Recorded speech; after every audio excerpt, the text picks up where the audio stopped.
always striving for greatness. You stayed in the fight. You finished the fight. Often bumpy roads lead to beautiful places. This great building is celebrating great people. And you're winners all. Would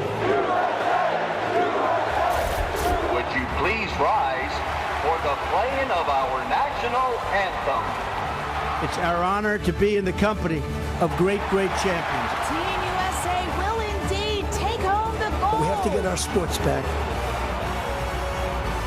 We can't wait to see what's next. Never give up, never lose faith, never ever quit. Just keep forging ahead.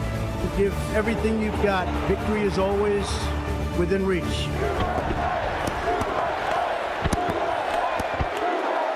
Hey everyone, I am Dana White, the president of the UFC. Many of you know who I am, what I do, and that I am friends with the president. I spoke at this convention 4 years ago, and I'm back because I believe we need President Trump's leadership now more than ever. Before the pandemic, President Trump built the greatest economy in our nation's history and created opportunities for all Americans like no one before him. Financial markets hit all-time highs, unemployment was at an all-time low, and we weren't facing the lawless destruction that now is occurring in a few of our great cities. It blows my mind how quickly some of the leadership in this country has forgotten the critical role first responders play in our society. Police departments and other law enforcement, even some fire departments, have faced opposition from many in this country.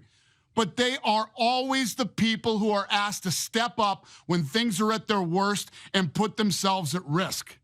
That has certainly been the case during this ongoing pandemic. Come on, America, defunding these vital positions is not the answer. The first responders have always taken care of us, and now, more than ever, we need to take care of them. Now, let's talk about COVID, and let's be very honest about it.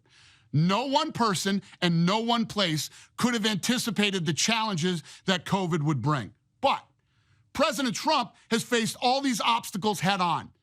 He immediately put protective measures in place, and he reached out to the best and the brightest leading American businesses across all industries to discuss what he and his administration could do to get the economy back up and running safely. Let me give you more detail. In early April, President Trump organized a task force of business leaders across the country, and I was fortunate enough to serve on that task force. Firsthand, I had the opportunity to witness how hardworking and determined President Trump was to solve unprecedented problems our country was facing. I personally observed his ability to listen and understand the issues impacting Americans of all backgrounds. It was clear his highest priority was always the health and safety of everyone in our country. Not just Republicans, not just supporters, but every single American. President Trump recognized that one of the small ways to instill a sense of normalcy in people's lives was to bring back entertainment options.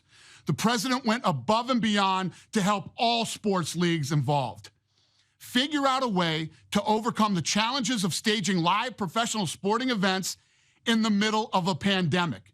And you know what? We did it. The UFC was the first to do it, and we are continuing to do it.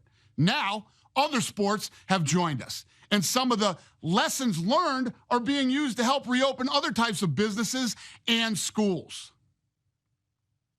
Make no mistake about it, we still have a long way to go, and that is why we need a leader with President Trump's unique attributes at this critical time. I have said it before, and I will say it again. He is one of the most loyal human beings I have ever met. The man has unstoppable energy. No one, and I mean no one, is going to outwork this guy. But most importantly, he truly loves and believes in our country. He believes in the people of this country. America is a place everyone wants a solid job. They want to take care of their family. They want to support their community, assist the less fortunate, and enjoy the freedom this country has provided to all of us. While we have certainly experienced a ton of negativity in 2020, President Trump's mindset is to work tirelessly to find solutions to problems and help restore America. He did it once, and I'm telling you right now, he will do it again. And remember, President Trump may be the only president in modern times who has actually done everything he said he would do during his campaign. There's this quote that I love from Ronald Reagan, where he said, "There isn't any problem we can't solve if government will give us the facts, tell us what needs to be done, then get out of the way and let us have at it." And what that means to me is, as Americans, we work hard to overcome adversity, and we face the tough times head on, irrespective of your gender, race, religion, or sexual orientation. What unites us as a nation is freedom, equality, and opportunity. That's what it means to be an American. Ladies and gentlemen, let's re-elect President Trump. Let's figure out what the problems are and continue to find solutions to those problems. Then let's get to work. I'd like to close with this.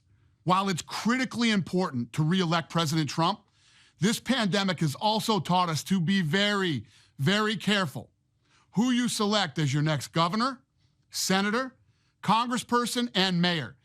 It is so important to vote. And don't think that your vote doesn't matter, because to be honest with you, it has never mattered more than it does right now. Thank you, and have a great evening, America.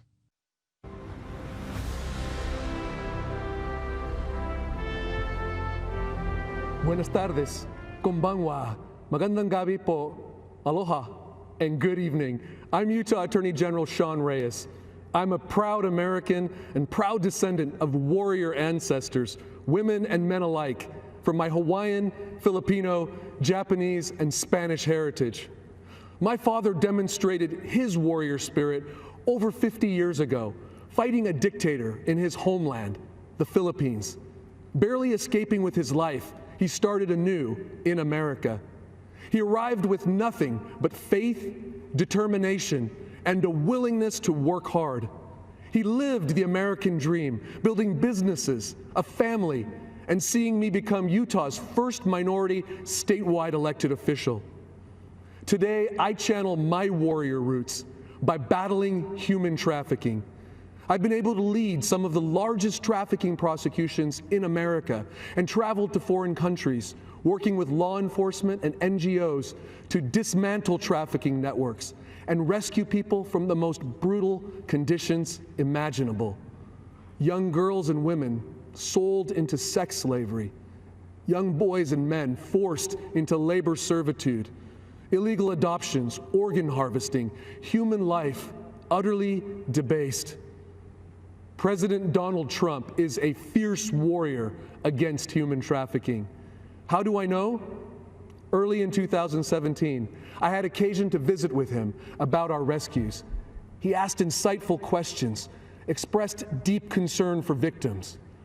Overwhelmed with compassion, he promised to attack this evil.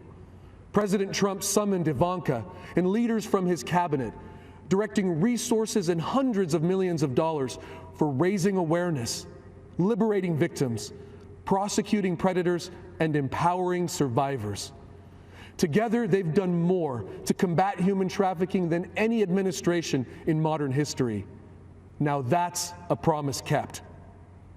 President Trump's taken similar aggressive action to break the chains of drug addiction and improve mental and behavioral health. He declared the opioid epidemic a national public health emergency and made available billions of dollars to confront this threat. He also signed a bill creating a phone number like 911, but for mental health. When activated, 988 will be a lifeline for those struggling with thoughts of suicide, depression, addiction, self-harm, or even hurting others. It will save countless American lives. A few months ago, my father, my warrior hero, lost his fight with cancer.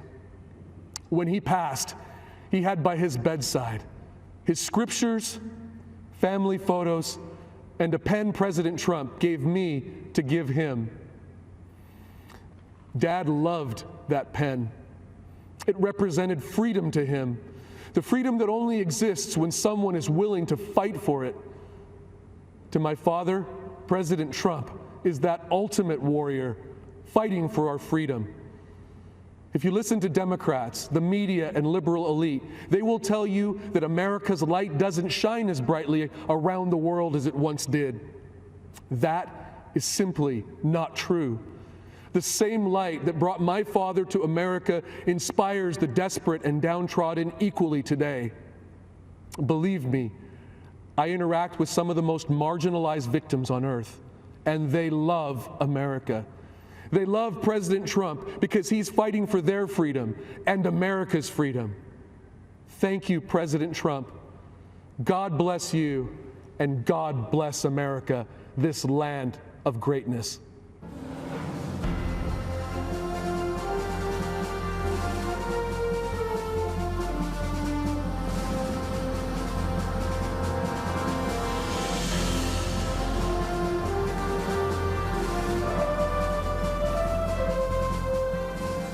My name is Debbie Flood, and I own a small foundry and machine shop in Wisconsin that manufactures cast bronze architectural hardware. My father, who was a World War II veteran, started the business with some used equipment and the American dream. Today, we are one of the only U.S. companies left who make our products from start to finish under one roof. We really make things, and we love it. When we lost nearly 50% of our business to China in the mid-2000s, we wondered how a small company like ours could continue to compete. At that time, Joe Biden was a senator. He voted to normalize trade with China and helped pave the way for them to join the WTO, even though they were hurting American companies like ours. But we're tenacious and we're creative. We took a risk and purchased a 3D printer. 3D printing technology allows us to do things that China can't. Now we can take a customer's idea from sketch to sample to production in just a few weeks. This opened up new opportunities for us. Later, we fought our way through the Great Recession. Then Donald Trump was elected, and we breathed a sigh of relief. He actually fought for American workers and American craftsmen. He actually cared about bringing back those three beautiful words, made in America. We no longer had to succeed despite government. Now the government was on our side. We enjoyed a thriving economy stimulated by President Trump's pro-business and pro-worker policies. Thanks to the Trump tax cuts, I've been able to raise my employees' wages, so they got a pay raise and a tax cut. Even in the face of the pandemic, the president doubled down on his support for business. Thanks to President Trump, our business was approved for the Paycheck Protection Program. That allowed us to keep our people working at a time when the future was very uncertain. Our president understands that the best solutions unleash the innovation of American entrepreneurs and the creativity of American workers. Joe Biden doesn't really know anything about business or creating jobs. He spent 47 years in government, and it's doubtful that he'll finally figure it out in year 48. He's pledged to raise our taxes and bring back excessive regulation. I own a business whose mission it is to solve problems. Anything can be solved with a little creativity. It takes courage, commitment, and ideas. And those are all things that come naturally to President Trump, and that's why he has my support.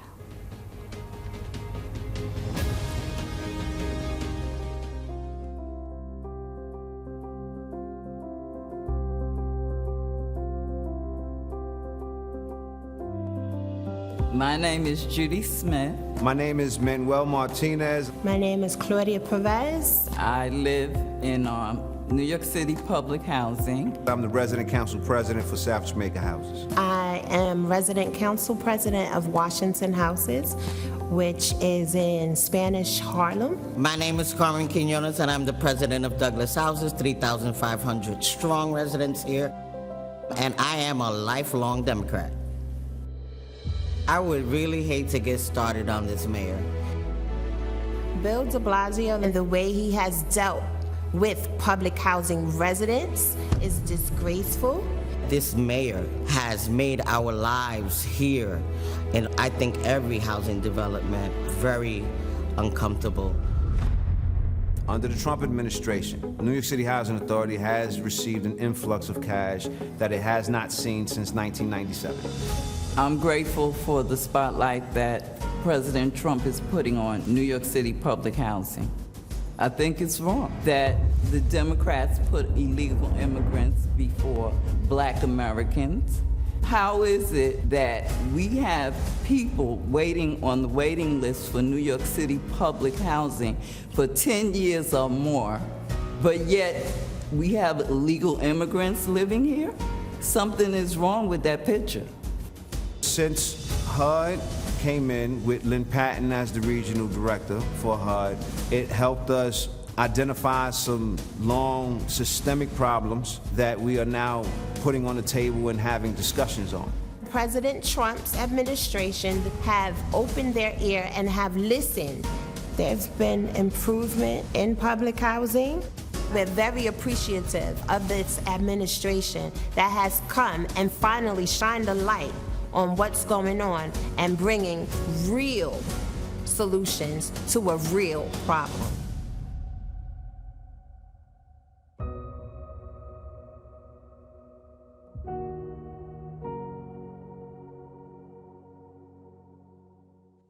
Hello, my name is Ann Dorn. I'd like to introduce you to my husband, David, father of 5, brother of 12, grandfather of 10, friend to thousands. He was the most kind, dedicated, loving life partner I could have hoped for. He had a big smile and a heart to match. He was blessed with the gift of gab, and that gift enabled him to touch souls and inspire people, especially young people. Oh, how kids loved him, and they really loved him back. Dave was all about service. He served 38 years in the St. Louis Metropolitan Police Department and 6 years as chief of police as the Moline Acres Police Department. After 44 years, he retired from law enforcement, but he never retired from helping a friend in need. Since he befriended every person he met, he was a very busy man. One example of that was his friendship with a young man named Lee. David met him when Lee was just a kid, after members of his family were attacked and murdered. Dave took a special interest in the boy. They bonded and their friendship grew and remained strong throughout the years. Lee eventually opened a pawn shop. He trusted Dave implicitly and asked Dave to help with security. David readily agreed. Whenever the shop's alarm would go off, the alarm company called Dave. He would investigate. If he got a call after I went to bed, he would wake me up and tell me he was going to Lee's, just to make sure everything was all right. Most of the time they were false alarms, triggered by a storm or animals. But I never rested easily until I heard Dave's key turn in the door, knowing he was home safe. The alarm that went off the morning of June 2nd was for real. It was a violent night in St. Louis. 4 officers were shot. Others were hit with rocks and fireworks. At least 5 businesses were damaged, looted, or set on fire. As the Officer Wellness Coordinator and CIT Coordinator with the police department, I was keenly aware of the rioting and spent the evening getting ready to mobilize support for officers who were impacted. After I'd gone to bed, David received a call from Lee's alarm company. The front door of the pawn shop had been breached.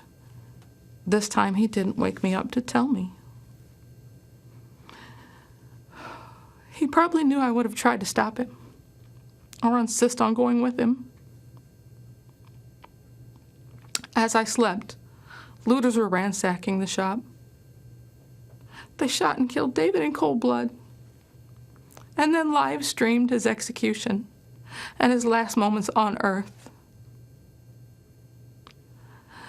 David's grandson was watching the video on Facebook in real time, not realizing he was watching his own grandfather dying on the sidewalk.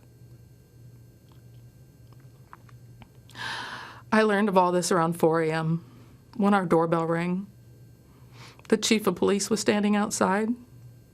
I wondered why Dave had not answered the door. It wasn't uncommon for him to be up watching TV at this time. I called out to him several times. There was no reply. He just wasn't there. I let in the chief, and fighting back tears, he uttered the words every officer's spouse dreads.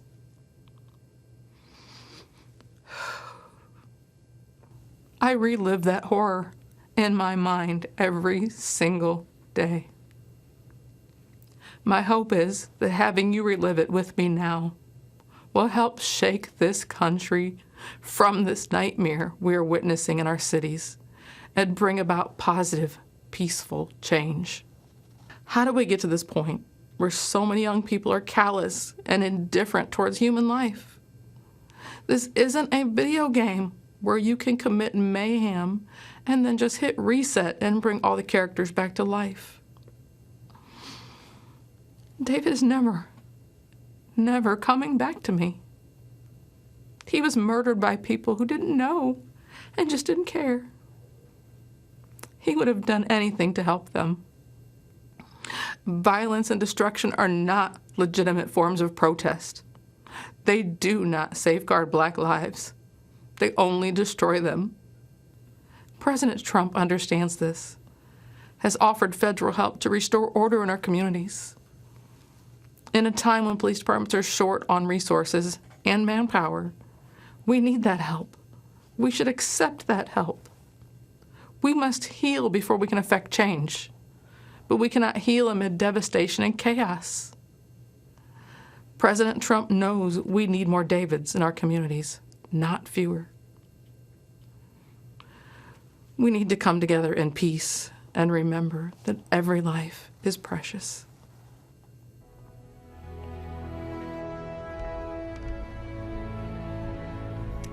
Good evening. I'm Ben Carson, a retired neurosurgeon and a public servant. Before I begin, I'd like to say that our hearts go out to the Blake family and the other families who've been impacted by the tragic events in Kenosha. As Jacob's mother has urged the country, let's use our hearts, our love, and our intelligence to work together to show the rest of the world how humans are supposed to treat each other. America is great when we behave greatly. In order to succeed in change, we must first come together in love of our fellow citizens. History reminds us that necessary change comes through hope and love, not senseless and destructive violence. Abraham Lincoln once said to an America divided that, quote, "Your purpose then, plainly stated, is that you will destroy the government unless you be allowed to construe and enforce the Constitution as you please on all points in dispute between you and us. You will rule or ruin in all events," unquote. These words of warning are relevant today. We have a choice. Do we want big government that controls our lives from cradle to grave? Or do we believe in the power and wisdom of the people and their ability to self-govern with help from a limited federal government? Our president, Donald J. Trump, believes in the people. He is one of us. He makes promises and he keeps them. He is transparent, and we certainly know what he's thinking. He does not submit to political correctness or to its enforcers, the media. He is real. Right now, we need real. We need courage. We can't cower in the corner and hope that no one calls us a name, believing that will keep us safe. That is not courage, and that will not lead us to a good and just place. We must remember all those who sacrificed everything in order to give us freedom, and we must be willing to do the same for those who come after us.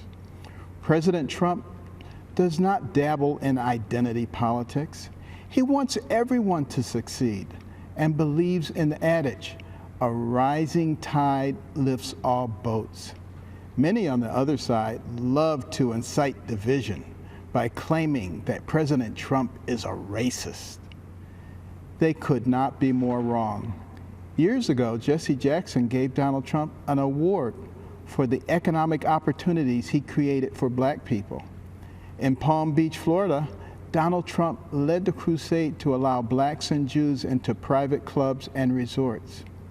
One of the first things he did as president was bring the Office of Historically Black Colleges and Universities into the White House so that it could get proper attention and financial support.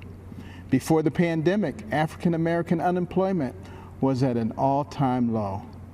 President Trump accomplished prison reform.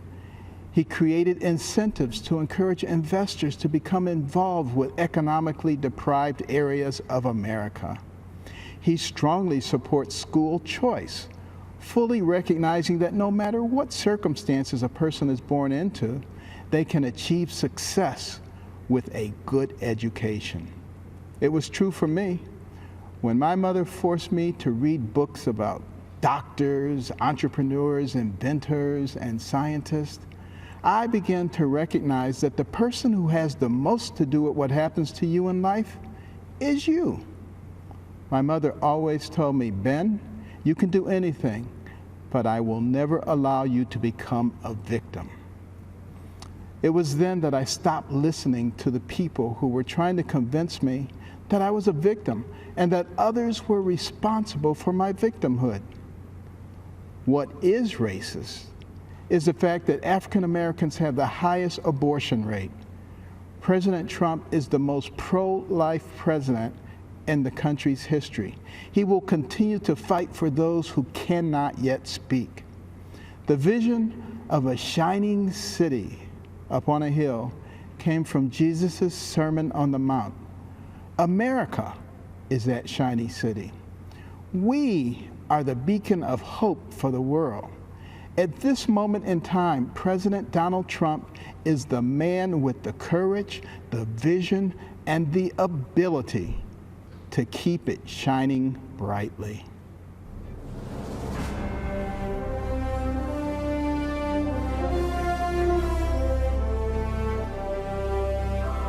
I'm Pat Lynch, president of the Police Benevolent Association, speaking to you on behalf of 50,000 active and retired New York City police officers. We are the proud men and women who wear a shield on our chest and put ourselves in harm's way to protect our city. We are proud to endorse our president, Donald J. Trump, for re-election because the stakes have never been higher. Like cops across the country, we are staring down the barrel of a public safety disaster.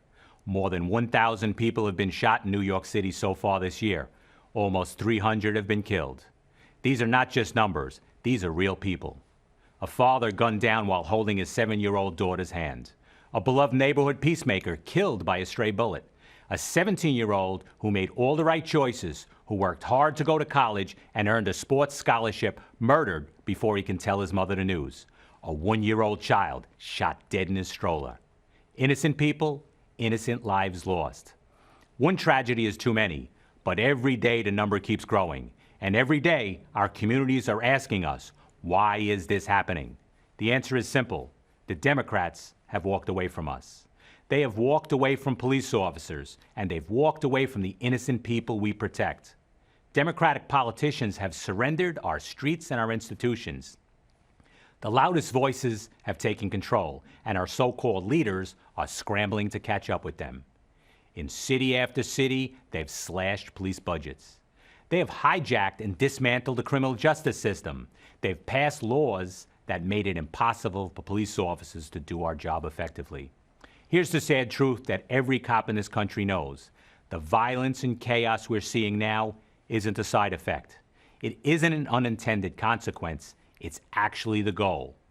The radical left doesn't really want better policing. They don't really care about making the justice system fairer. What they want is no policing. What they want is a justice system that just stops working altogether. In places where Democrats are in power, the radical left is getting exactly what they want, and our country is suffering for it. I've been a New York City police officer for 36 years. I've spent 21 of those years protecting the cops who protect New Yorkers. I've never seen our streets go this bad so quickly.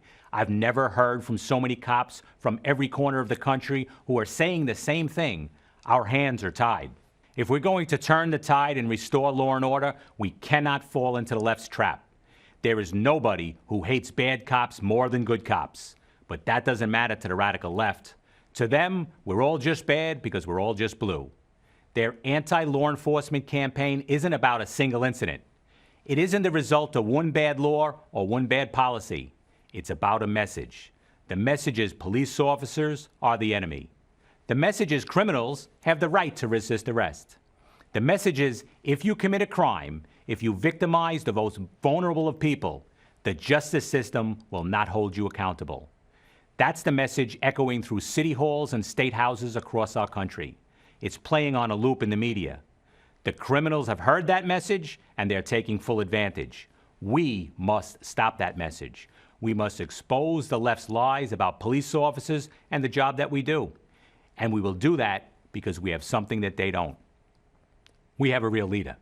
We have a powerful voice in the most powerful office in our country. We have President Donald J. Trump.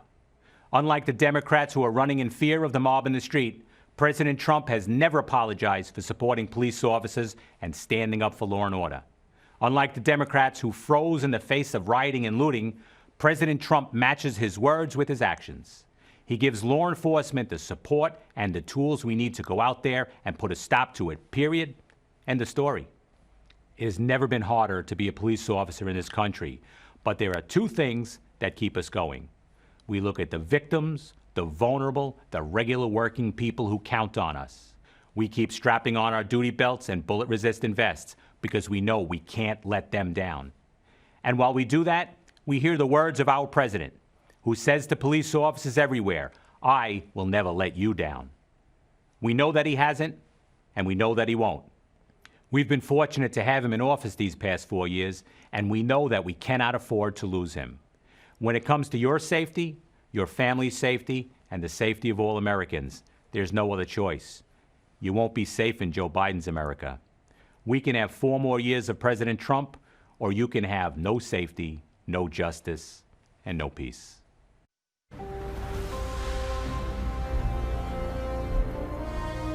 Good evening. My name is Rudy Giuliani, and I'm the former mayor of New York City. In 2013, my city elected a self-described progressive Democrat as mayor.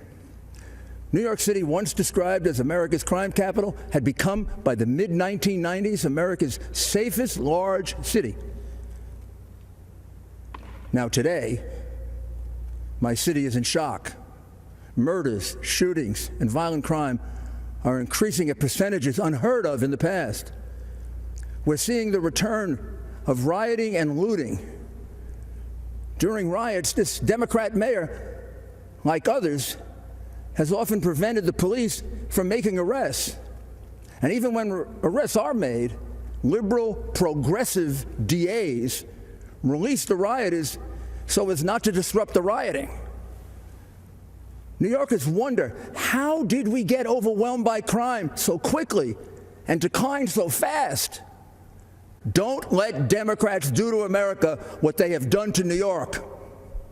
Again, the Democrats are urging you to vote for an obviously defective candidate. Biden has changed his principles so often, he no longer has any principles.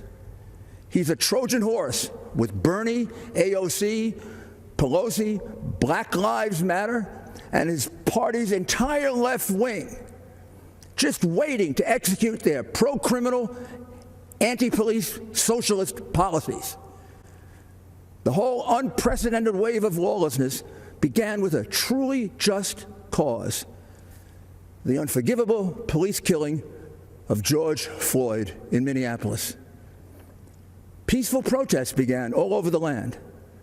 The condemnation of the killing was universal, from President Trump to Democrat leaders. It seemed, for a few brief shining moments, Democrat and Republican leaders would come together with a unified proposal to reduce police misconduct.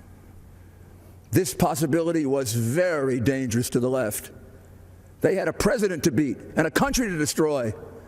And although an agreement on action against police brutality would be very valuable for the country, it would also make President Trump appear to be an effective leader. They could have none of that.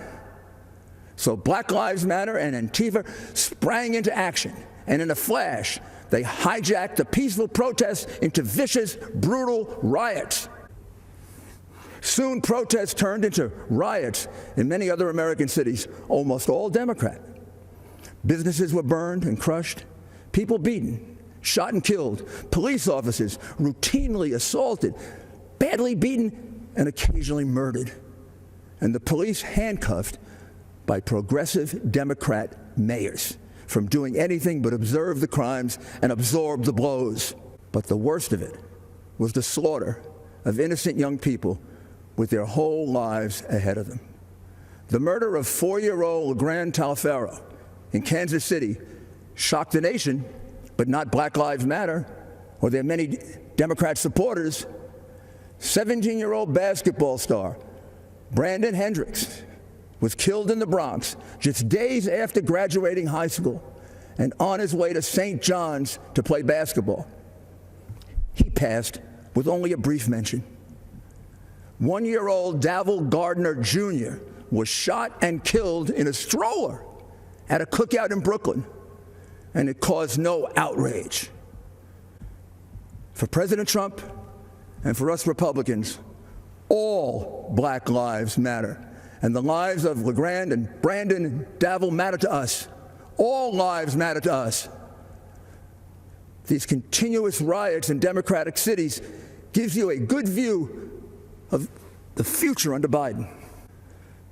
All 5 of the top cities for homicides, like the top cities for rioting and looting, are governed by progressive Democrats, using the progressive Democrat approach to crime, which is to do nothing substantive to reduce it, to release prisoners, as many and as soon as possible, and to go to war with the police, the only group with the capability to protect your citizens.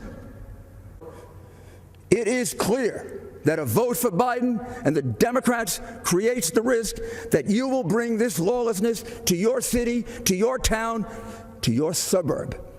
There is no question that this awesome job of restoring safety for our people cannot be done from your basement, Joe. There's also no question that President Trump will fight with all his strength to preserve the American system of government and our way of life.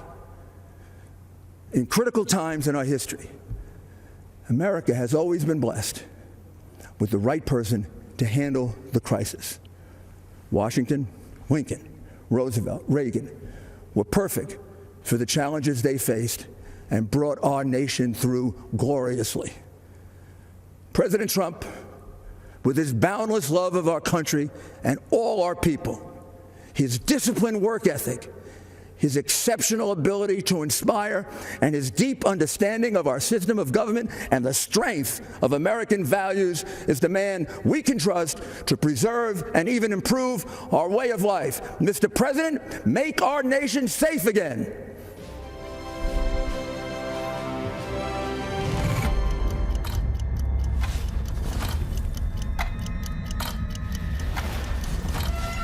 The U.S. attorney announced charges against Dr. Charles Lieber and 2 Chinese nationals today. A systematic decision by many of our country's most powerful leaders to sell out America to China.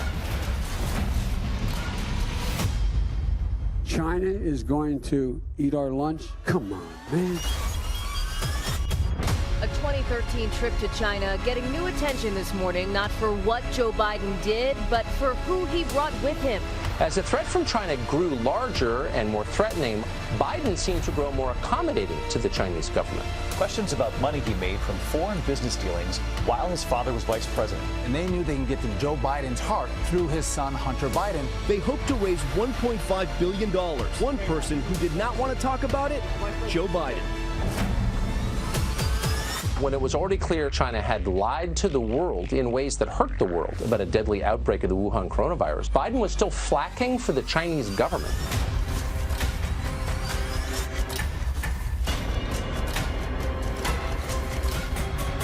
you know, they're not bad folks. But guess what? They're not a competition for us. China would prefer Joe Biden.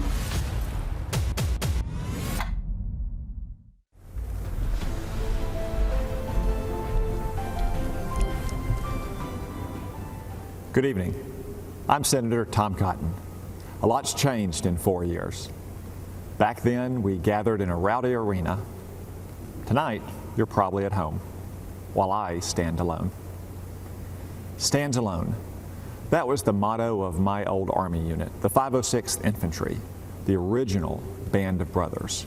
From the Normandy beaches to the Iraqi desert, we fought alongside each other, but we were always prepared to stand alone. And so it is with our nation. We lead the free world, but we'll stand alone if we must to defend America. Donald Trump understands this. He puts America first. That's why America is safer now than 4 years ago. But Joe Biden would return us to a weak and dangerous past. Barack Obama's own Secretary of Defense said Joe Biden has been wrong on nearly every major national security decision over the past 4 decades. So let's compare the records of Joe Biden and Donald Trump. Joe Biden slashed defense spending again and again. President Trump rebuilt our military and added the Space Force. Joe Biden let ISIS terrorists rampage across the Middle East. President Trump eliminated ISIS's leader and destroyed its caliphate. Joe Biden opposed the mission to kill Osama bin Laden. President Trump avenged the murder of hundreds of Americans by killing Iran's terrorist mastermind, Qasem Soleimani. Joe Biden sent pallets of cash to the Ayatollahs. President Trump ripped up the dangerous Iran nuclear deal. Joe Biden treated Israel like a nuisance. President Trump moved our embassy to Jerusalem and brokered peace deals in the Middle East. Joe Biden coddled socialist dictators in Cuba and Venezuela. President Trump fights against communism in America's backyard and around the world. And on the Communist Party of China, there is no comparison. Joe Biden aided and abetted China's rise for 50 years with terrible trade deals that closed our factories and laid off our workers. President Trump stands up to China's cheating and stealing and lying. Joe Biden allowed Chinese fentanyl to flood across our southern border. President Trump sanctioned Chinese drug dealers for poisoning our kids. Joe Biden said Chinese communists aren't even our competitor, aren't bad folks. Just months before they unleashed this plague on the world. President Trump is clear-eyed about the Chinese threat, and he is making China pay. But China's not giving up. In fact, they're rooting for Joe Biden. America's other enemies won't give up either. But Joe Biden would be as wrong and weak over the next 4 years as he has been for the last 50. We need a president who stands up for America, not one who takes a knee. A strong and proud America is a safe America, safe from our enemies and safe from war. No one who's seen the face of war desires to see it again. Too many of our fellow Americans are already honored at the hallowed grounds of Arlington. But if we want peace, we must be strong. Weakness is provocative. President Trump's strength has kept us out of war. Joe Biden won't stand up for America. Donald Trump will. So this November, let's stand with the president and vote to keep America great.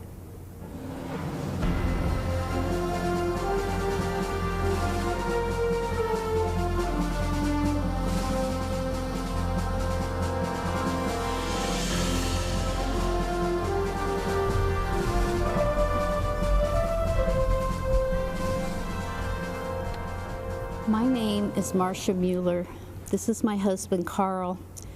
Our daughter, Kayla, was taken as a hostage and murdered by ISIS. From a young age, Kayla was amazing.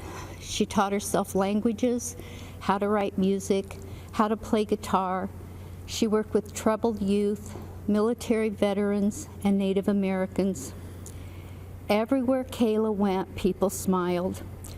Kayla had a gift to be able to see the world through someone else's eyes. She became a humanitarian aid worker, and when she was helping children at an orphanage in India, Kayla wrote, "I find God in the suffering eyes reflected in mine. If this is how you are revealed to me, this is how I will forever seek you." She went to Turkey to help Syrian refugees in 2012. In August 2013, she was asked by another aid worker to cross the border into Syria to help at a hospital. On August 4th, 2013, ISIS terrorists stopped her vehicle and took her captive. Kayla was mostly held in a 12 by 12 cell in solitary confinement. It was cold and dirty. ISIS terrorists shined bright lights in her face. They shaved her head. They beat her and tortured her. The leader of ISIS, Abu Bakr al-Baghdadi, raped her repeatedly. For 18 months, she endured. And we endured an agonizing back and forth between us, the Obama administration, and ISIS. We put all our faith in the government, but the government let us down. President Obama refused to meet with us until ISIS had already beheaded other Americans. To this day, we've never heard from Joe Biden. Instead, the Obama administration had hid behind policy so much that we felt hopeless when they kept us from negotiating to save Kayla's life. The administration showed more concern for the terrorists in Guantanamo than the American hostages in Syria. The military prepared a rescue mission, but the White House delayed it. By the time it went forward, Kayla had been moved to another location. After 18 months of brutal torture, we learned from ISIS that Kayla had been killed.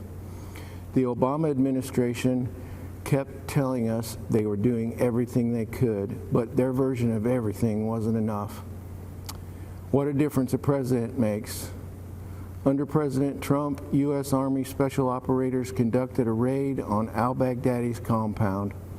After we learned that al-Baghdadi was killed, we learned something else. The operators named themselves Task Force 814 after August 14th, Kayla's birthday. And the mission was named Operation Kayla Mueller. To those soldiers, thank you. Kayla was looking down on you. The Trump team gave us empathy we never received from the Obama administration. The Obama administration said it was doing everything it could. The Trump administration is. Let me just say this, Kayla should be here. If Donald Trump had been president when Kayla was captured, she would be here today. When Kayla was a hostage, I'd go outside at night and look at the moon. I'd look at the moon and I'd promise her I'd do everything I could to get her home. Now when I see the moon, I'm reminded of my promise to her I couldn't keep. All Kayla wanted was to make it home. We are still working to find her, and God willing, we will bring her home. Kayla was born a miracle. We were told we would never have a second child, but God gave us Kayla, and she gave herself to the world. 8 months into Kayla's captivity, another hostage was able to smuggle out a letter Kayla had written. As we read it, we could see that God was holding her in his arms. In her words, she felt tenderly cradled in free fall. She also wrote, "I have been shown in darkness light and have learned that even in prison one can be free. I am grateful. I have had many hours to think how only in your absence have I finally, at 25 years old, come to realize your place in my life.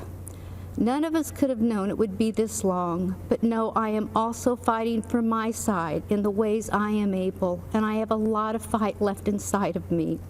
I am not breaking down, and I will not give in, no matter how long it takes."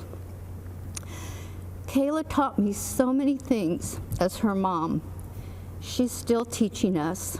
Carl and I support Donald Trump because of his commitment to make and keep America great, not with the power of the government, but with the passion of people like Kayla, Americans who, even in the darkest days, always have more fight left inside of them.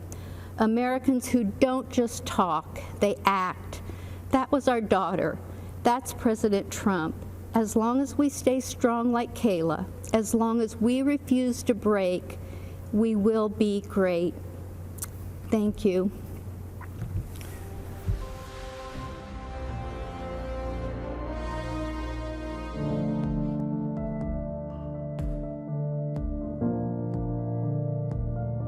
I'm free to hug my family. I'm free to start over. This is the greatest day of my life. My heart is just bursting with gratitude. I want to thank President Donald John Trump. Almost all people said that criminal justice reform would never pass. But we came together as a group, we worked across party lines, and we got it done. I'm an example of a woman who has been given a second chance in life. God bless you, and God bless America.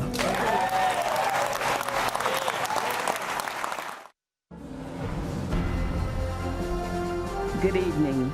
I'm Alice Marie Johnson.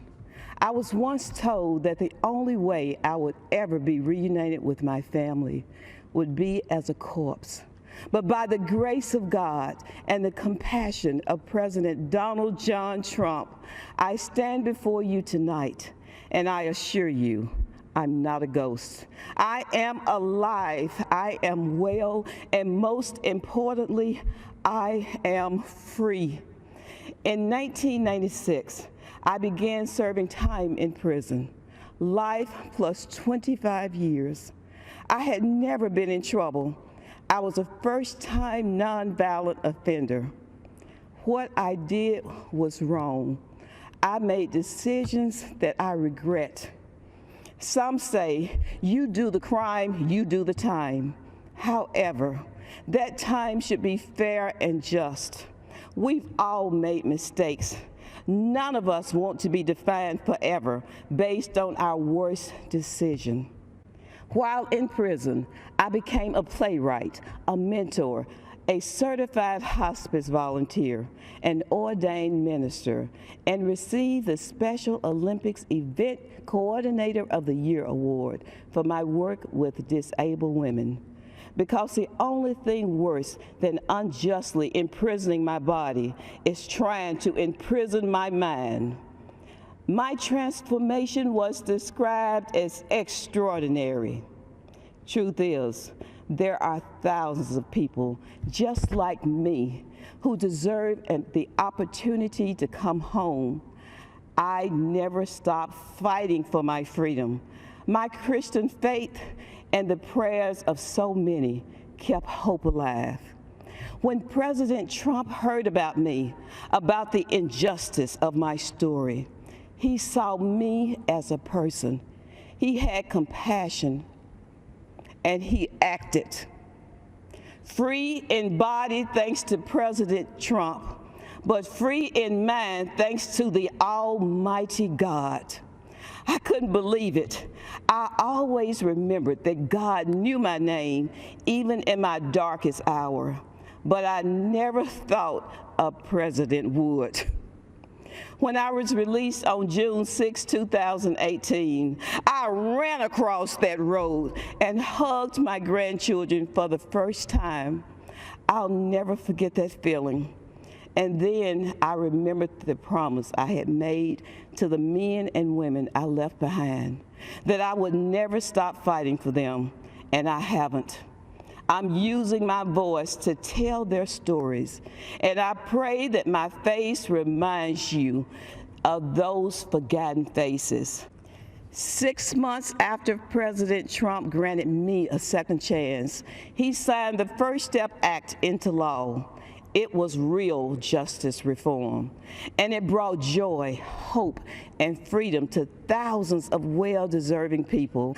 I hollered, hallelujah!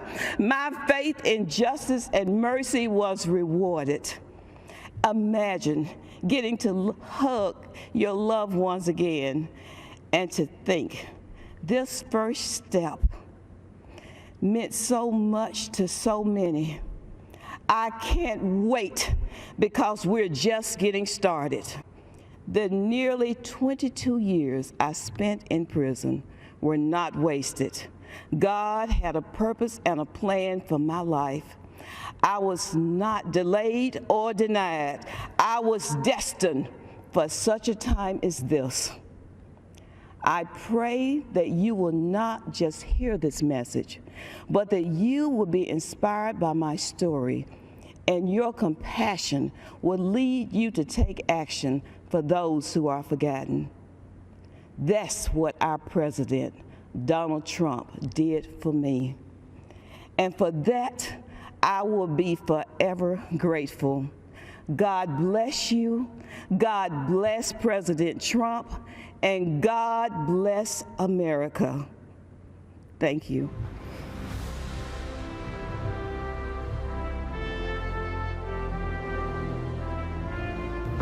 It's one of the great American success stories. A builder who left his mark on skylines around the world. A businessman with an extraordinary ability to communicate directly with the American people. A leader who grew tired of politicians, leading our country down a road to ruin. He didn't do it for money, or power, or fame. He had all that. He did it because of his love for our great country. And we will make America great again. Donald J. Trump beat the odds, smashed the establishment, and won the presidency for the American people. Donald Trump has defeated Hillary Clinton to become president-elect. Hillary Clinton has called Donald Trump to concede the race. It has been a stunning night. It has been a historic night. Washington, D.C., the establishment is terrified, and they should be. They were all of them wrong, making this one of the greatest upsets in American political history. Immediately upon taking office, President Trump changed things. But change threatened the establishment, and the establishment fought back. Democrat obstruction, phony investigations, the dishonest media, an incredible 92% of stories are negative. No president has seen anything like it. Despite everything they threw at him, President Trump delivered for the American people, and he delivered like never before. Building the strongest economy in American history, 7 million new jobs, the lowest ever unemployment for Black and Hispanic Americans, ending the Biden era of lopsided trade deals that sent our factories overseas, passing the historic USMCA, taking on China, winning the trade war, protecting and strengthening Medicare and Social Security, lowering the cost of insulin, delivering the first real drop in drug prices in 50 years, restoring our military, fixing the VA, bringing our troops home, and taking the world's deadliest terrorists off the battlefield. Soleimani, al-Baghdadi, ISIS, brought to justice. Moving America's embassy to Jerusalem, a new era of strength and solidarity with our ally Israel. Negotiating a historic peace deal between Israel and the United Arab Emirates, securing our border, miles of new border wall being built, illegal immigration dropped to the lowest point in a decade, tackling the coronavirus head-on, banning travel from China, mobilizing government, business, and the American people to manufacture masks, ventilators, and medical supplies, and launching Operation Warp Speed, an unprecedented effort to develop a vaccine to eradicate the coronavirus from the face of the earth in record time. President Trump has accomplished more for the American people in 4 years than any other president in history, and in his second term, he will lead America to even greater heights, draining the swamp, rebuilding the economy, bringing back millions of jobs, creating 10 million new jobs in 10 months, new opportunities for all Americans, not just those at the top, lowering drug costs, expanding access to high-quality health care for every American family, defending America's police, restoring law and order to our cities, stopping illegal immigration and protecting American families, and ending America's reliance on China once and for all. bringing back jobs and factories, making medicine and products in America again. President Trump will rebuild America's infrastructure, renew hope and our entrepreneurial spirit for a new generation, and restore the American dream. It won't be easy, never pretty. The swamp will continue to fight him every step of the way. But under President Trump, our families will thrive. Our incomes will rise. Our communities will be kept safe. Our factories will flourish. Our flag will fly high. Our country will soar. And we will make America great again.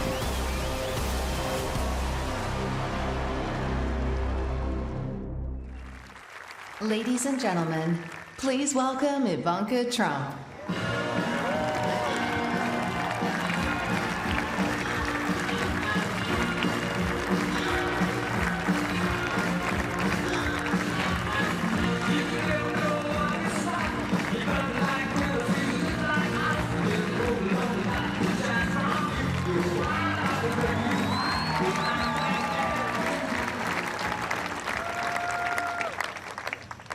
Good evening. Before I begin, I want to send a special message to everyone who's been affected by Hurricane Laura. Our hearts are with you. The President will continue to support you every step of the way. And just like Americans always do, the nation will come together to help you rebuild your homes, businesses, and communities stronger and more resilient than ever before.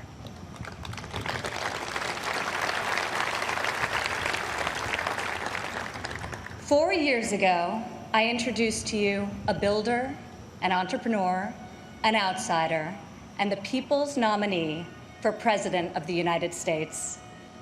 Tonight, I stand before you as the proud daughter of the people's president.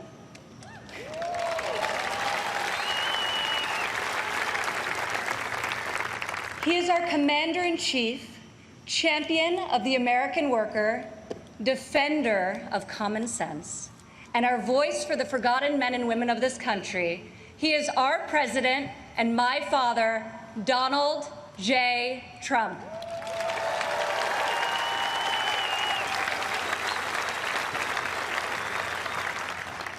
This evening, I want to tell you about the leader I know and the moments I wish every American could see. I want to tell you the story of a president who is fighting for you from dawn to midnight, when the cameras have left, the microphones are off, and the decisions really count. When Jared and I moved with our 3 young children to Washington, we didn't exactly know what we were in for, but our kids loved it from the start. My son Joseph promptly built Grandpa a Lego replica of the White House. The president still displays it on the mantle in the Oval Office right over there, so that he can show world leaders, just so they know he has the greatest grandchildren on earth. I agree. Over the last 4 years, we've learned a lot. I've seen in Washington it's easy for politicians to survive if they silence their convictions and skip the hard fights. I couldn't believe so many politicians actually prefer to complain about a problem rather than fix it. I was shocked to see people leave major challenges unsolved so they can blame the other side, campaign on the same issue in the next election. But Donald Trump did not come to Washington to win praise from the Beltway elites. Donald Trump came to Washington for one reason, and one reason alone: to make America great again.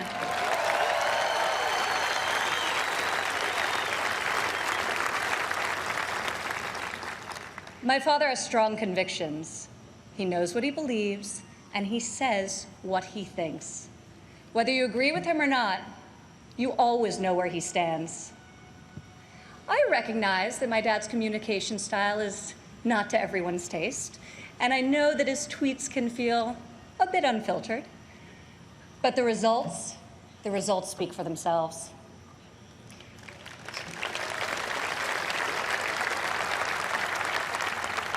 He is so unapologetic about his beliefs that he has caused me and countless Americans to take a hard look at our own convictions and ask ourselves, What do we stand for?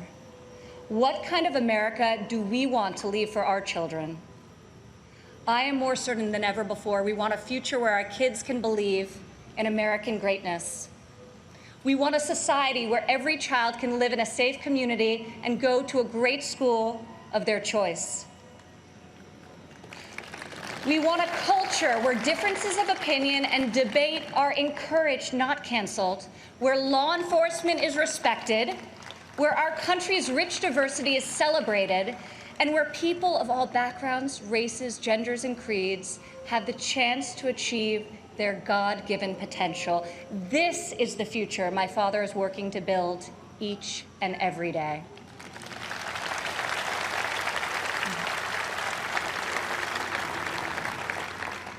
Building, after all, is what he's done his whole life. He has admired and befriended construction workers on countless job sites. But it has been a new and profound experience for him and for me to see these stoic machinists and steelworkers come to him with a tear in their eye and thank him for being the only person willing to go to the mat for them, for their jobs, for their families, and for their futures. To the hardworking men and women across America and here tonight, you are the reason my father fights with all of his heart and all of his might. You are the reason he ran for president in the first place, and you are the reason he is going to keep fighting for 4 more years.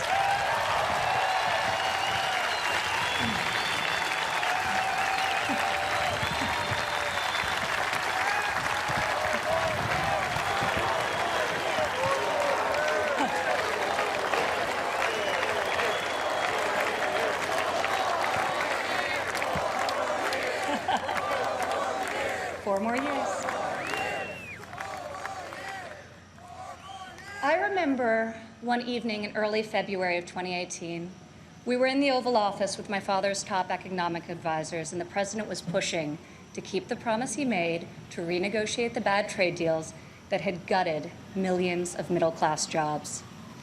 Most of his advisors argued that the economy was so strong following our historic tax and regulatory cuts that it didn't make sense to risk rocking the boat.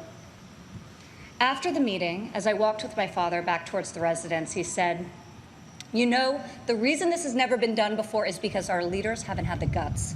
When the economy is good, they settle for good, and when things are bad, they don't have the will or ability, so they kick the can until it's someone else's problem." He was right. If my father didn't take on these fights, no one would. In the months that followed, President Trump refused to settle for a good deal. He wanted a great deal, and ultimately, that is exactly what we got.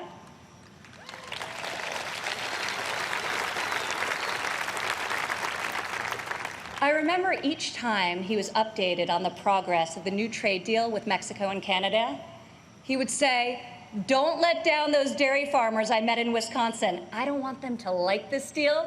I want them to love it."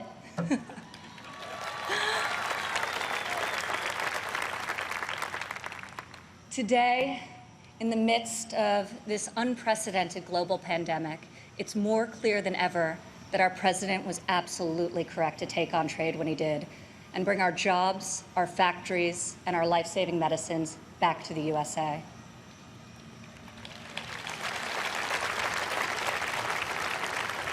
As our nation endures this grave trial, I pray for the families who are mourning the loss of a loved one, for those who are battling COVID-19, and for the first responders and the healthcare heroes who remain on the front line of this fight. The grief, sorrow, and anxiety during this time is felt by all. I've been with my father, and I've seen the pain in his eyes when he receives updates on the lives that have been stolen by this plague. I have witnessed him make some of the most difficult decisions of his life. I sat with him in the Oval Office as he stopped travel to Europe. I watched him take the strongest, most inclusive economy in a lifetime, the lowest unemployment in a half century, and the highest wage increase for working families in decades, and close it down to save American lives. It is why our president rapidly mobilized the full force of government and the private sector to produce ventilators within weeks, to build the most robust testing system in the world, and to develop safe and effective treatments, and very, very soon a vaccine. My father isn't deterred by defeatist thinkers.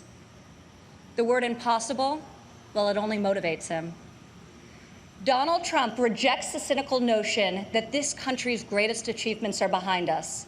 He believes that nothing is beyond our reach and that the best is yet to come.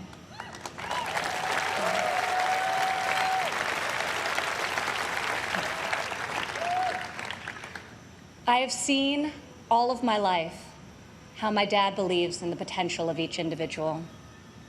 Earlier this evening, we were all inspired by the incredible testimony of Alice Johnson, a great-grandmother who was sentenced to life in prison for a first-time nonviolent drug offense. I was with my father when he decided to commute Alice's life sentence. Together, we watched Alice leave prison after nearly 22 years. As she ran into the arms of her family and they celebrated a joyful reunion, my father got very quiet.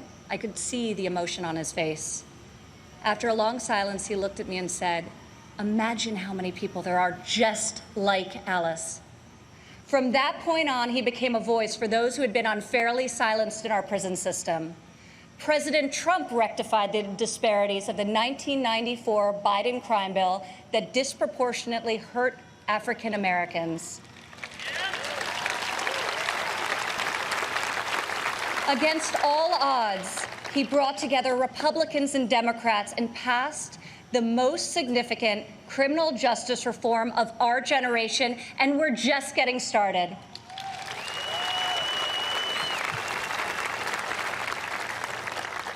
My father did not campaign on this issue. He tackled this injustice because he has a deep compassion for those who have been treated unfairly. More than rhetoric and political prose, the ability to build consensus and achieve bipartisan success will help heal our country's racial inequities and bring us forward together. President Trump is advancing the American values of work and family. 4 years ago in Cleveland, I said President Trump would deliver for working women. Last year, over 70% of all new jobs were secured by women.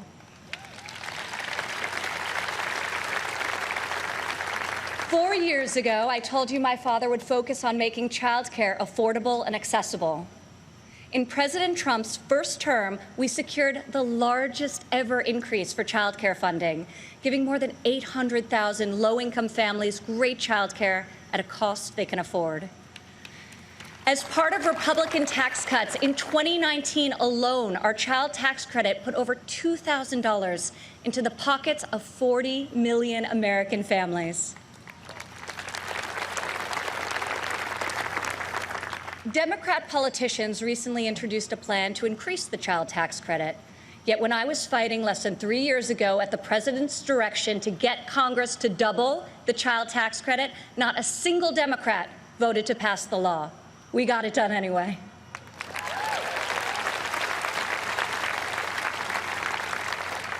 Four years ago, I promised that President Trump would support mothers in the workforce. In his first year in office, he signed into law the first ever national paid leave tax credit.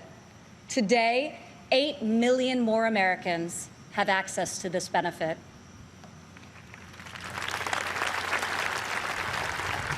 4 years ago, I said that Americans needed an economy that permits people to rise again. During President Trump's first 3 years in office, 72% of all new jobs went to Americans who had been outside of the workforce. 4 years ago, I told you I would fight alongside my father, and 4 years later, here I am.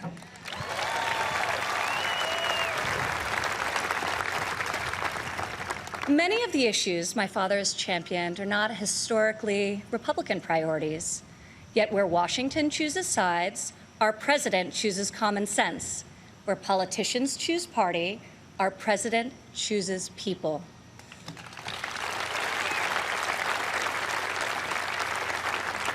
Since the day he took the oath of office, I've watched my father take on the failed policies of the past and do what no leader has done before. Recently, he took dramatic action to cut the cost of prescription drugs, despite fielding angry calls from the CEOs of nearly every major pharmaceutical company. Now, when we see attack ads paid for by Big Pharma, my dad smiles and says to me, "You know, we're doing something really right if they're hitting us so hard."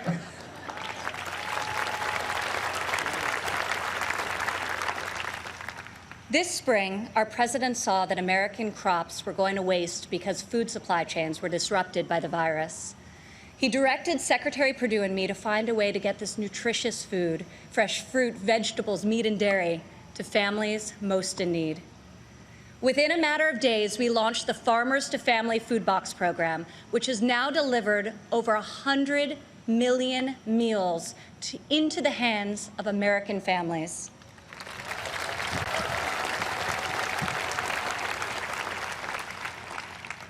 To protect the most vulnerable among us, I've worked alongside the president as he signed into law 9 pieces of legislation to combat the evil of human trafficking.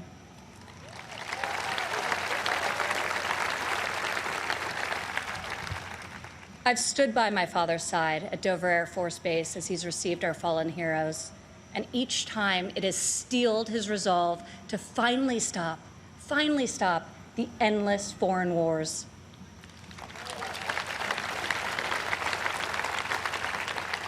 To change the paradigm in the Middle East, he took a fresh approach. I heard foreign leaders beg him not to move the American embassy to Jerusalem, yet he delivered on a promise also made and unfulfilled by past presidents because my father knew that it was the right thing to do. Defying all expectations, just weeks ago, he rewrote history again by making a peace agreement in the Middle East, the biggest breakthrough in a quarter century.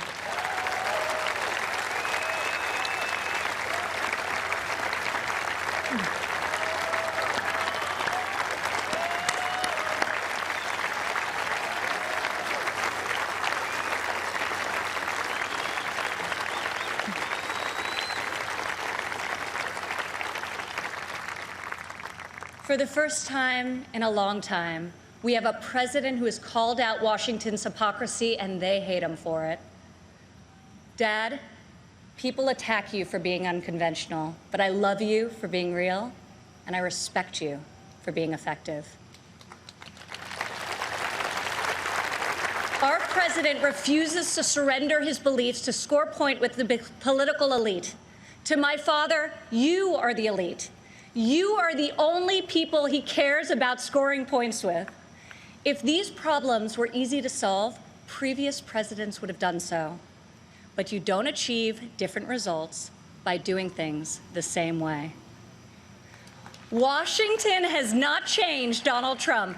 Donald Trump has changed Washington.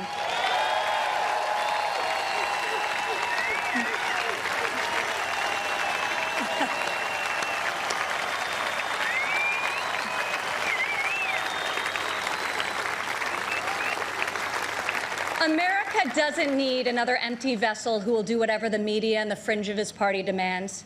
Now more than ever, America needs 4 more years of a warrior in the White House.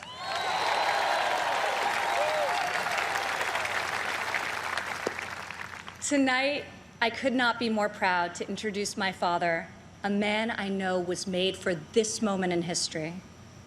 My fellow Americans, our First Lady, and the 45th President of the United States, Donald J. Trump.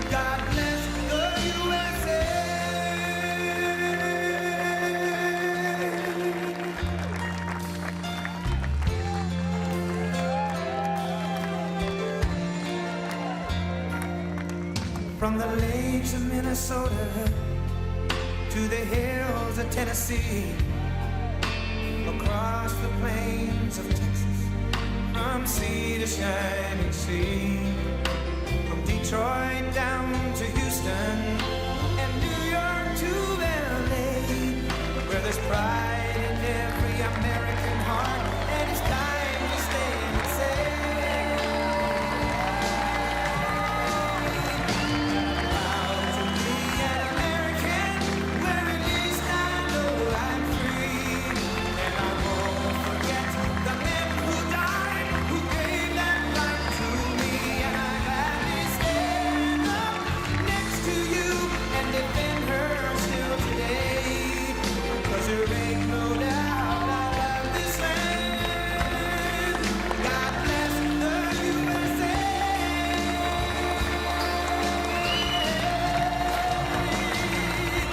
And I'm proud to be an American, where at least I know I'm free, and I won't forget the men who died, who gave that right to me, and I gladly stand up next to you and defend her still today, 'cause there ain't no doubt I love this land. God bless the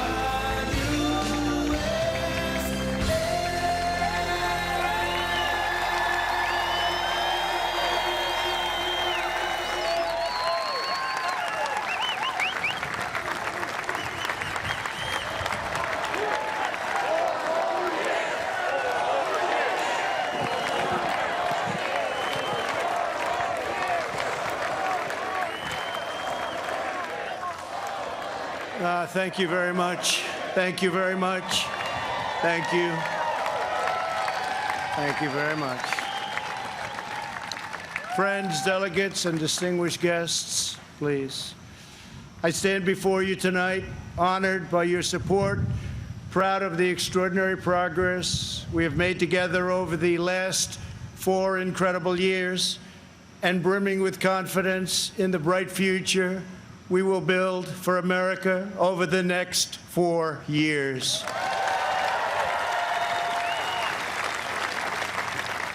We begin this evening. Our thoughts are with the wonderful people who have just come through the wrath of Hurricane Laura. We are working closely with state and local officials in Texas, Louisiana, Arkansas, Mississippi, sparing no effort to save lives.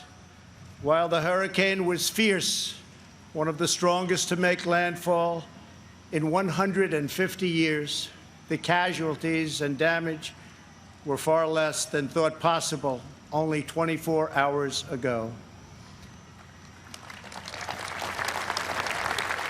And this is due to the great work of FEMA, law enforcement, and the individual states. I will be going this weekend, and congratulations. Thank you for that great job out there. We really appreciate it. We are one national family, and we will always protect, love, and care for each other. Here tonight are the people who have made my journey possible and filled my life with so much joy.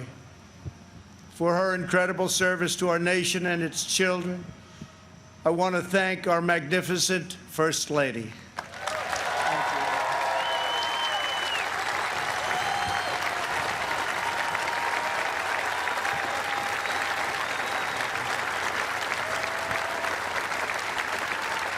Thank you, sweetheart.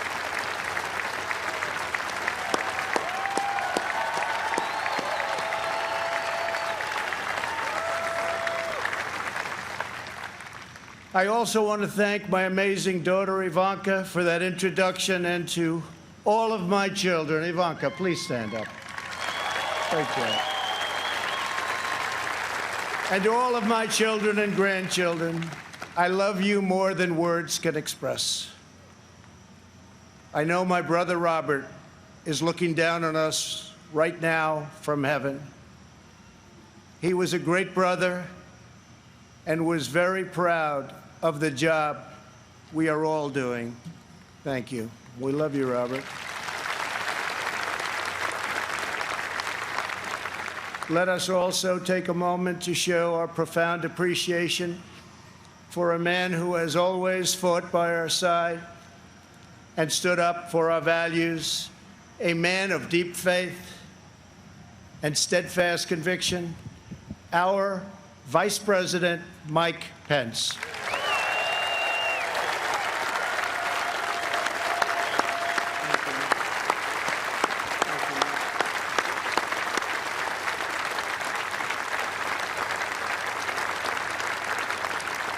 And Mike is joined by his beloved wife, a teacher, and military mom, Karen Pence. Thank you, Karen.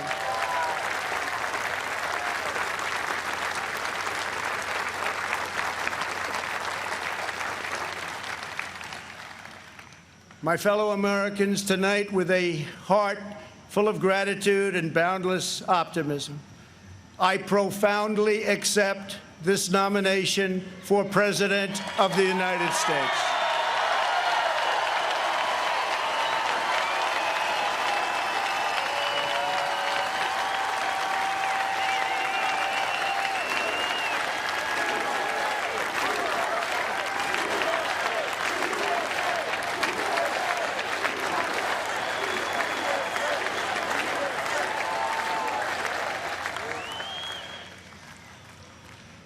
The Republican Party, the party of Abraham Lincoln, goes forward united, determined, and ready to welcome millions of Democrats, independents, and anyone who believes in the greatness of America and the righteous heart of the American people.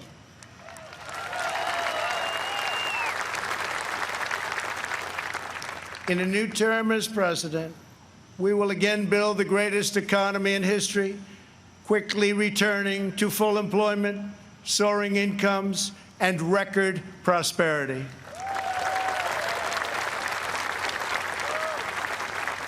We will defend America against all threats and protect America against all dangers.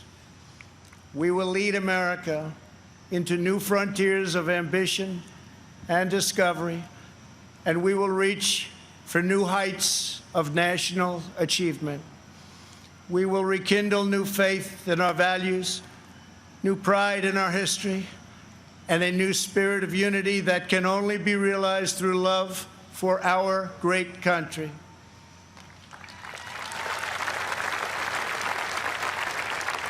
Because we understand that America is not a land cloaked in darkness. America is the torch that enlightens the entire world.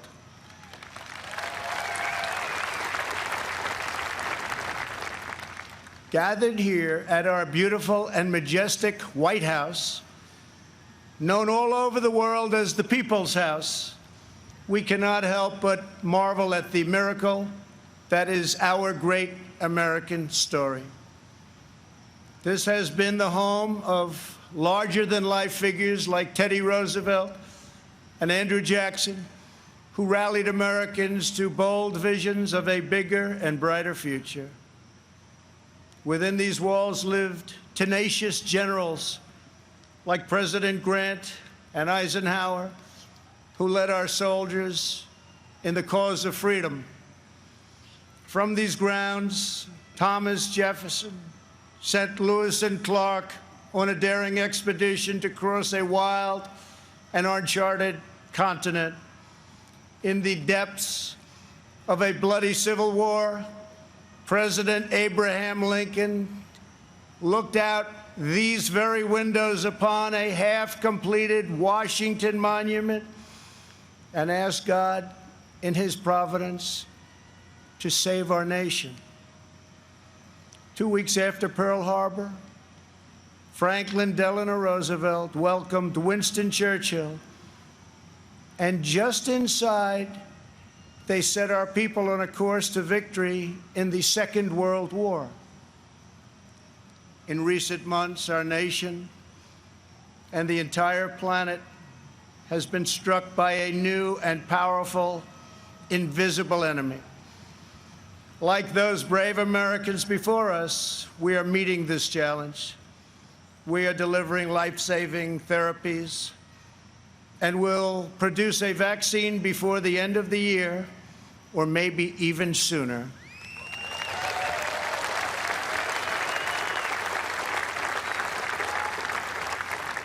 We will defeat the virus, end the pandemic, and emerge stronger than ever before.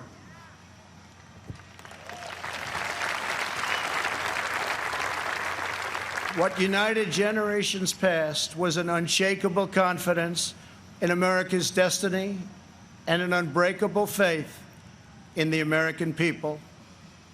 They knew that our country is blessed by God and has a special purpose in this world.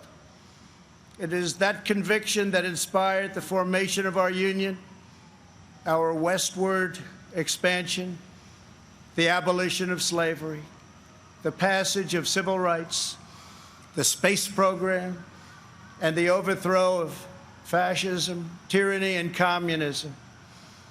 This towering American spirit has prevailed over every challenge and lifted us to the summit of human endeavor. And yet, despite all of our greatness as a nation, everything we have achieved is now in danger. This is the most important election in the history of our country.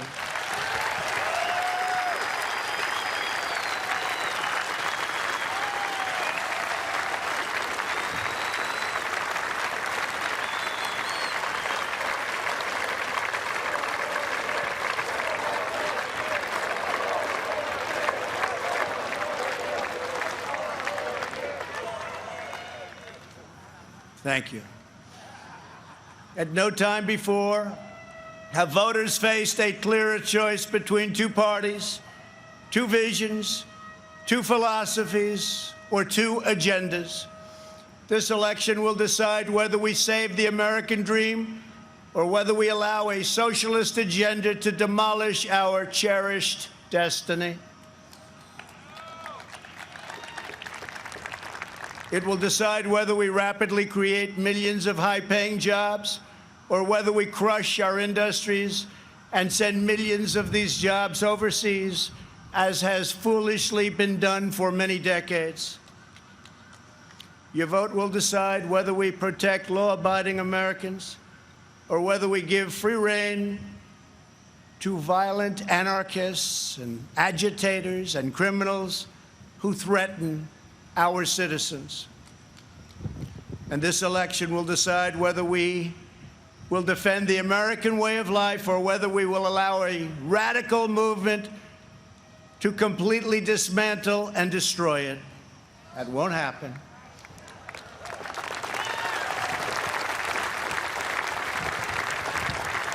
At the Democrat National Convention, Joe Biden and his party repeatedly assailed America as a land of racial, economic, and social injustice. So tonight I ask you a simple question. How can the Democrat Party ask to lead our country when it spends so much time tearing down our country?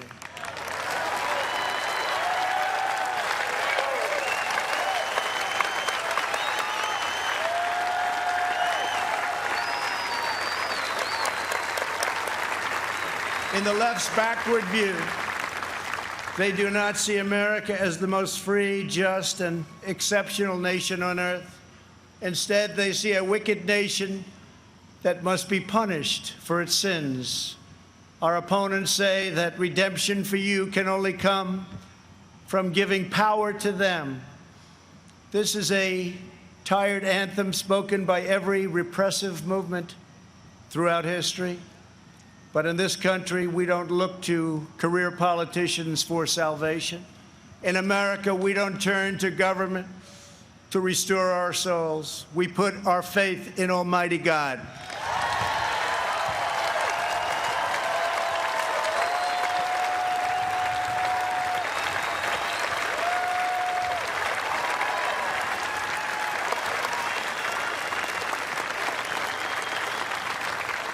Joe Biden is not a savior of America's soul, He is the destroyer of America's jobs, and if given the chance, he will be the destroyer of American greatness. For 47 years, Joe Biden took the donations of blue-collar workers, gave them hugs and even kisses,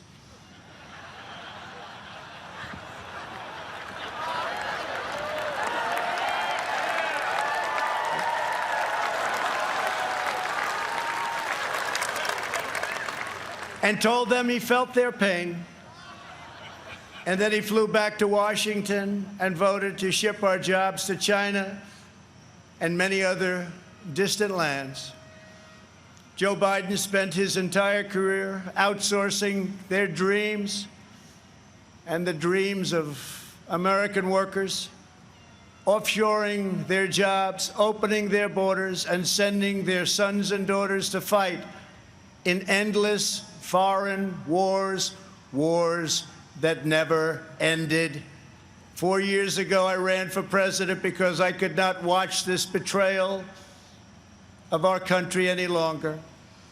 I could not sit by as career politicians let other countries take advantage of us on trade, borders, foreign policy, and national defense.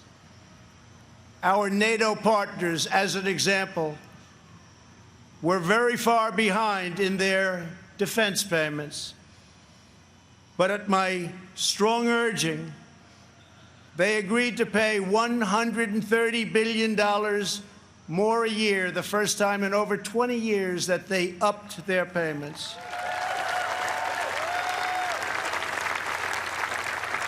And this $130 billion will ultimately go to $400 billion a year.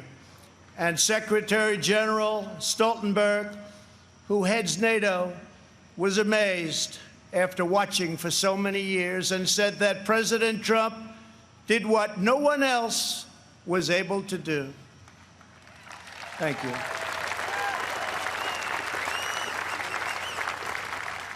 From the moment I left my former life behind, and it was a good life,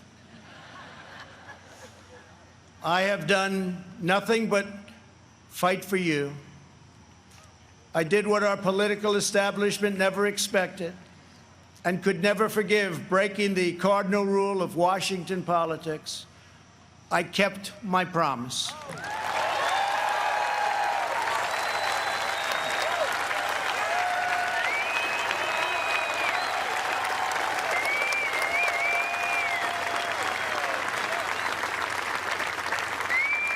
Together, we have ended the rule of the failed political class, and they are desperate to get their power back by any means necessary. You've seen that.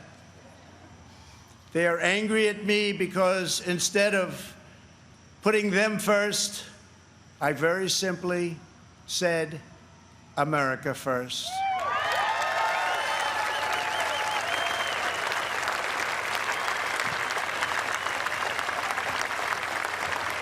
Thank you. Days after taking office, we shocked the Washington establishment and withdrew from the last administration's job-killing Trans-Pacific Partnership. I then immediately approved the Keystone XL and Dakota Access pipelines, ended the unfair and very costly Paris Climate Accord, and secured for the first time American energy independence.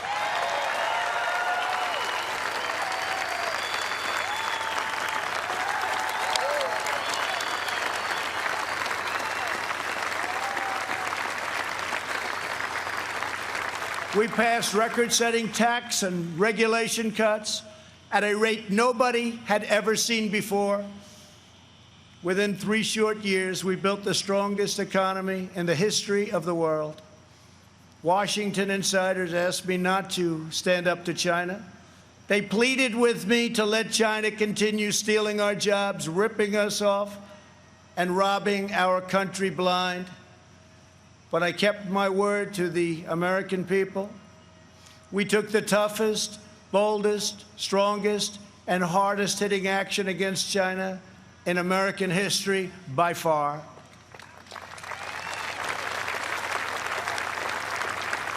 They said that it would be impossible to terminate and replace NAFTA. But again, they were wrong. Earlier this year, I ended the NAFTA nightmare and signed the brand new U.S.-Mexico-Canada agreement into law.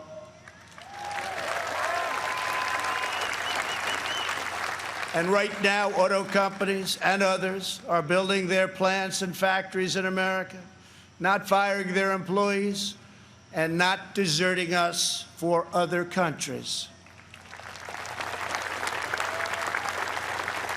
In perhaps no area did the Washington special interests try harder to stop us than on my policy of pro-American immigration. But I refuse to back down, and today America's borders are more secure than ever before.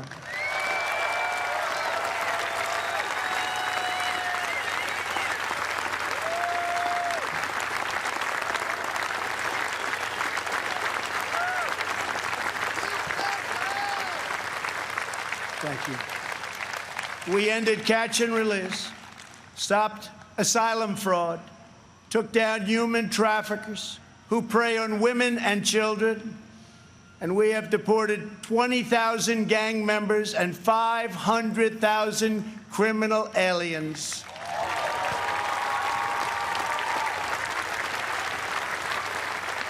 We have already built 300 miles of border wall, and we are adding 10 new miles every single week. The wall will soon be complete, and it is working beyond our wildest expectations.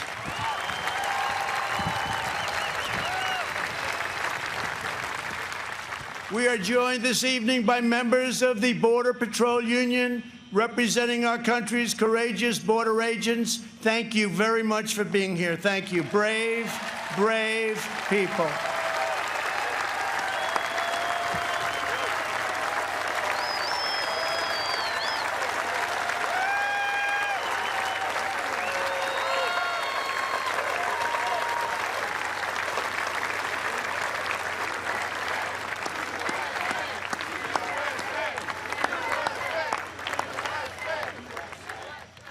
You see, this country loves our law enforcement. They do. They do.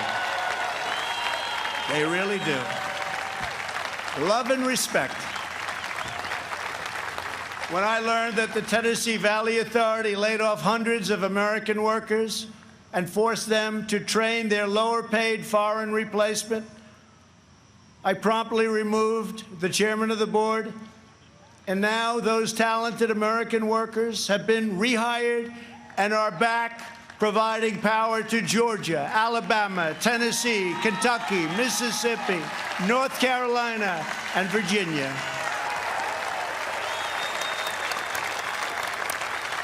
They have their old jobs back, and some are here with us this evening. Please stand. You went through a lot. Please stand. Thank you. Thank you very much. You've been through a lot. Thank you very much. Last month, I took on Big Pharma. You think that's easy? It's not. And signed orders that will massively lower the cost of your prescription drugs and give critically ill patients access to life-saving cures. We passed the decades-long-awaited right to try. Right to try.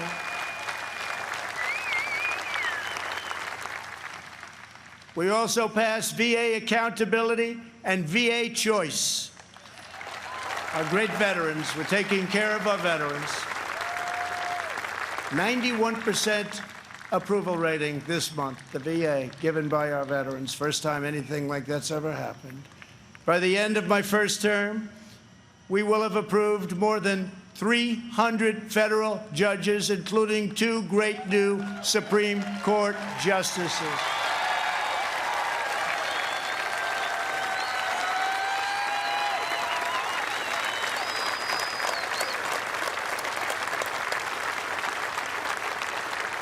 and to bring prosperity to our forgotten inner cities, we worked hard to pass historic criminal justice reform, prison reform, opportunity zones, and long-term funding of historically black colleges and universities, and before the China virus came in, produced the best unemployment numbers for African Americans, Hispanic Americans, and Asian Americans ever recorded.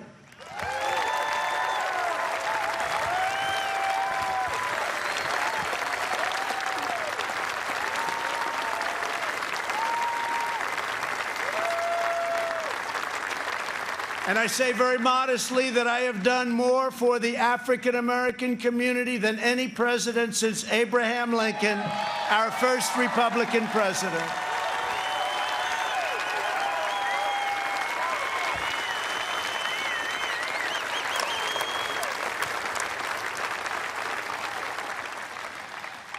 And I have done more in 3 years for the black community than Joe Biden has done in 47 years.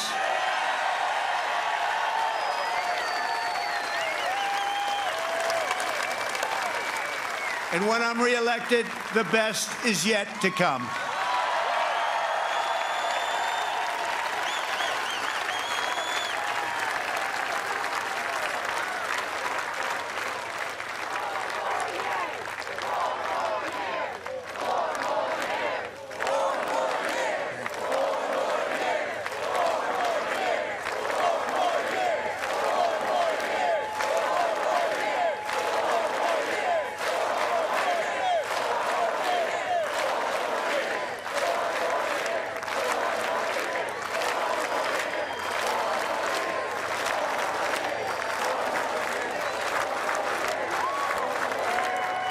Thank you very much.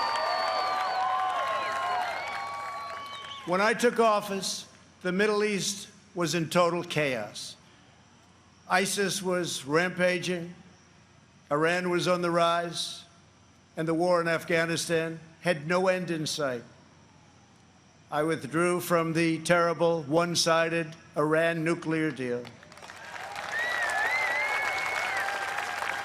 Unlike many presidents before me, I kept my promise, recognized Israel's true capital, and moved our embassy to Jerusalem.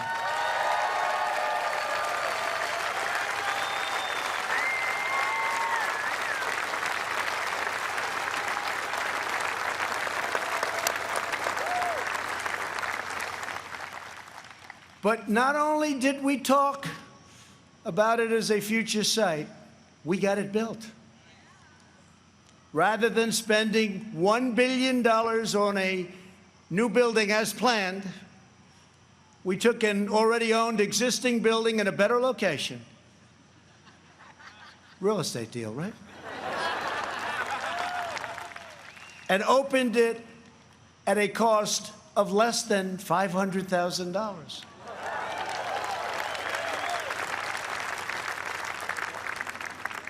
Many things like that government is doing right now. We also recognized Israeli sovereignty over the Golan Heights. And this month we achieved the first Middle East peace deal in 25 years. Thank you to UAE. Thank you to Israel.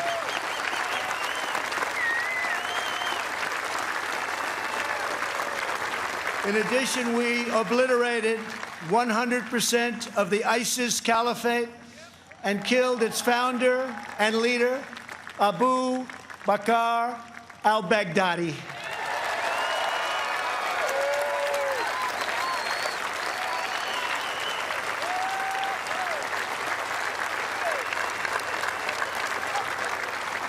Then in a separate operation, we eliminated the world's #1 terrorist by far, Qasem Soleimani.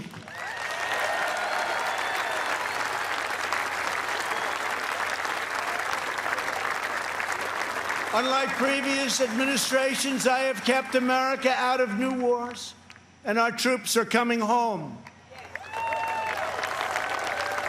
We have spent nearly $2.5 trillion on completely rebuilding our military, which was very badly depleted when I took office, as you know.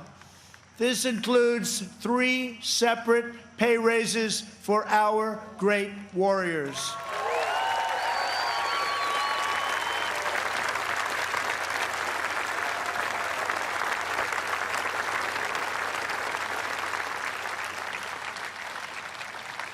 We also launched the Space Force, the first new branch of the United States military since the Air Force was created almost 75 years ago. We have spent the last 4 years reversing the damage Joe Biden inflicted over the last 47 years. Biden's record is a shameful roll call of the most catastrophic betrayals and blunders in our lifetime. He has spent his entire career on the wrong side of history. Biden voted for the NAFTA disaster, the single worst trade deal ever enacted. He supported China's entry into the World Trade Organization, one of the greatest economic disasters of all time. After those Biden calamities, the United States lost 1 in 4 manufacturing jobs. We laid off workers in Michigan, Ohio, New Hampshire, Pennsylvania, and many other states. They didn't want to hear Biden's hollow words of empathy. They wanted their jobs back. As vice president, he supported the Trans-Pacific Partnership, which would have been a death sentence for the U.S. auto industry. He backed the horrendous South Korea trade deal, which took many jobs from our country and which I've reversed and made a great deal for our country. He repeatedly supported mass amnesty for illegal immigrants. He voted for the Iraq War. He opposed the mission to take out Osama bin Laden. He opposed killing Soleimani. He oversaw the rise of ISIS and cheered the rise of China as a positive development for America and the world, some positive development. That's why China supports Joe Biden and desperately wants him to win. I can tell you that upon very good information. China would own our country if Joe Biden got elected. Unlike Biden, I will hold them fully accountable for the tragedy that they caused all over the world. In recent months, our nation and the world has been hit by the once-in-a-century pandemic that China allowed to spread around the globe. They could have stopped it, but they allowed it to come out. We are grateful to be joined tonight by several of our incredible nurses and first responders. Please stand and accept our profound thanks and gratitude.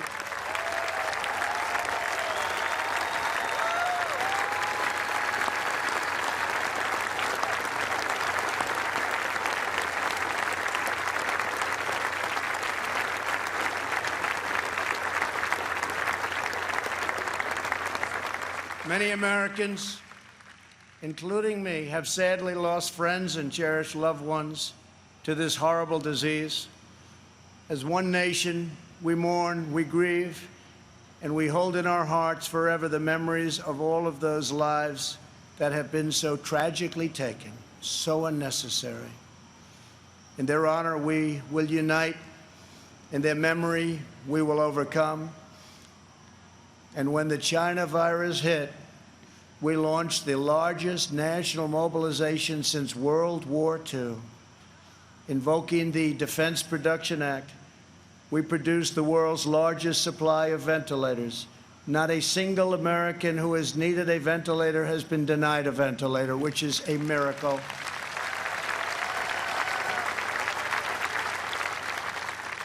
Good job heading the task force by our great Vice President. Thank you very much, Mark. Please stand up.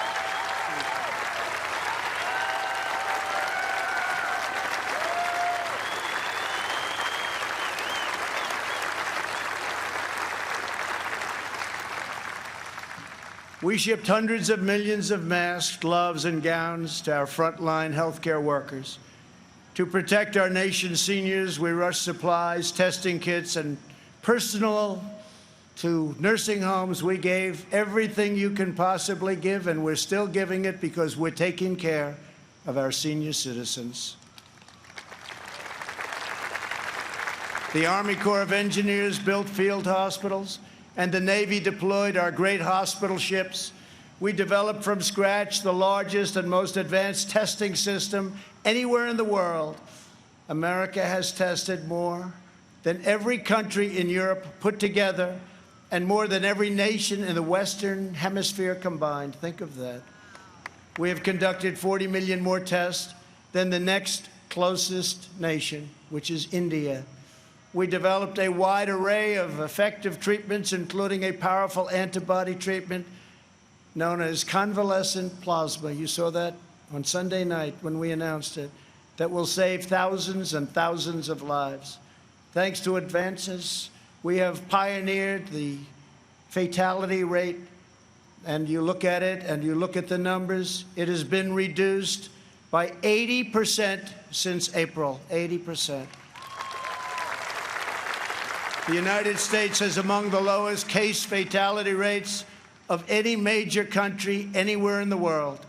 The European Union's case fatality rate is nearly 3 times higher than ours, but you don't hear that. They don't write about that. They don't want to write about that. They don't want you to know those things. Altogether, the nations of Europe have experienced a 30% greater increase in excess mortality than the United States. Think of that. We enacted the largest package of financial relief in American history. Thanks to our Paycheck Protection Program, we have saved or supported more than 50 million American jobs. That's one of the reasons that we're advancing so rapidly with our economy. Great job. As a result, we have seen the smallest economic contraction of any major Western nation, and we are recovering at a much faster rate than anybody. Over the past 3 months, we have gained over 9 million jobs, and that's a record in the history of our country.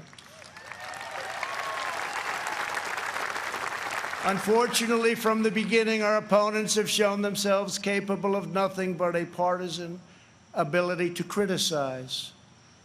When I took bold action to issue a travel ban on China, very early indeed, Joe Biden called it hysterical and xenophobic. And then I introduced a ban on Europe very early again. If we had listened to Joe, hundreds of thousands more Americans would have died. Instead of following the science, Joe Biden wants to inflict a painful shutdown on the entire country. His shutdown would inflict unthinkable and lasting harm on our nation's children, families, and citizens of all backgrounds. The cost of the Biden shutdown would be measured in increased drug overdoses, depression, alcohol addiction, suicides, heart attacks, economic devastation, job loss, and much more. Joe Biden's plan is not a solution to the virus, but rather it's a surrender to the virus.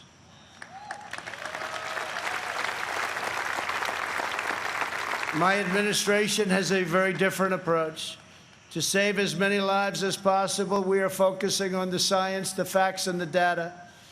We are aggressively sheltering those at highest risk, especially the elderly, while allowing lower-risk Americans to safely return to work and to school. And we want to see so many of those great states be opened by Democrats. We want them to be open. They have to be open. They have to get back to work. They have to get back to work, and they have to get back to school. Most importantly, we are marshaling America's scientific genius to produce a vaccine in record time. Under Operation Warp Speed, we have 3 different vaccines in the final stage of trials. Right now, years ahead of what has been achieved before. Nobody thought it could ever be done this fast. Normally, it would be years, and we did it in a matter of a few months. We're producing them in advance so that hundreds of millions of doses will be quickly available. We will have a safe and effective vaccine this year, and together we will crush the virus.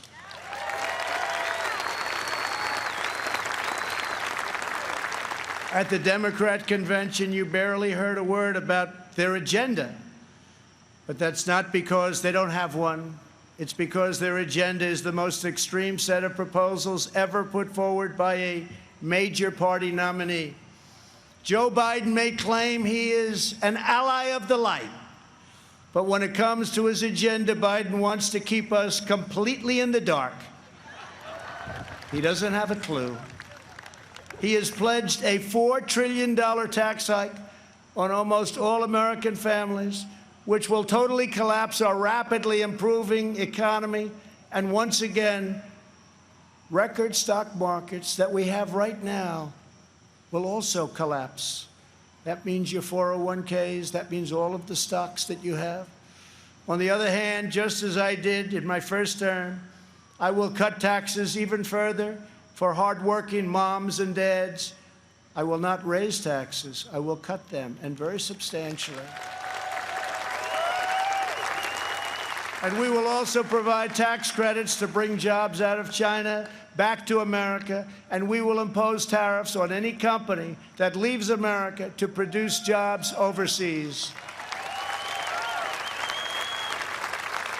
We will make sure our companies and jobs stay in our country, as I've already been doing for quite some time, if you've noticed.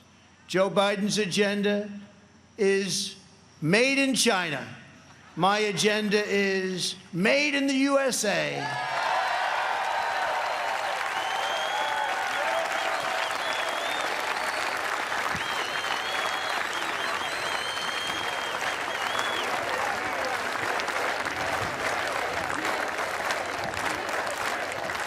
Biden has promised to abolish the production of American oil, coal, shale, and natural gas, laying waste to the economies of Pennsylvania, Ohio, Texas, North Dakota, Oklahoma, Colorado, and New Mexico, destroying those states, absolutely destroying those states and others. Millions of jobs will be lost, and energy prices will soar. These same policies led to crippling power outages in California just last week. Everybody saw that. Tremendous power outage. Nobody's seen anything like it, but we saw that last week in California. How can Joe Biden claim to be an ally of the light when his own party can't even keep the lights on?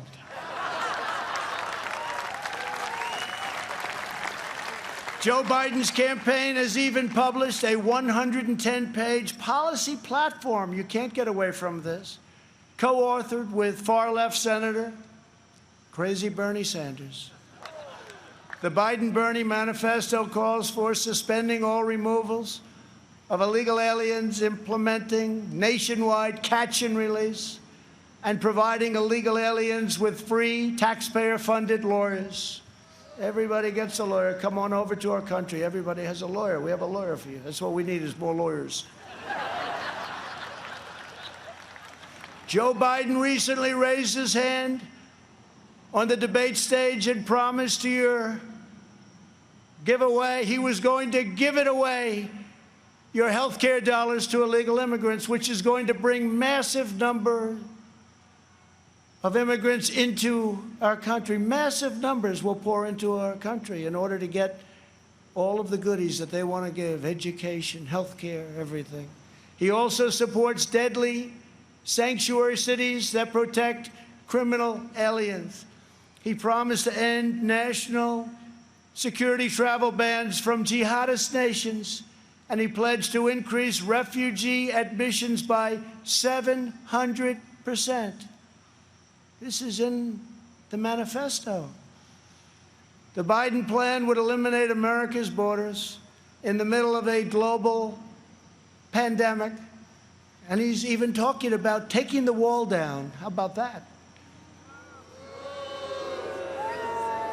Biden also vowed to oppose school choice and close all charter schools, ripping away the ladder of opportunity for Black and Hispanic children. In a second term, I will expand charter schools and provide school choice to every family in America.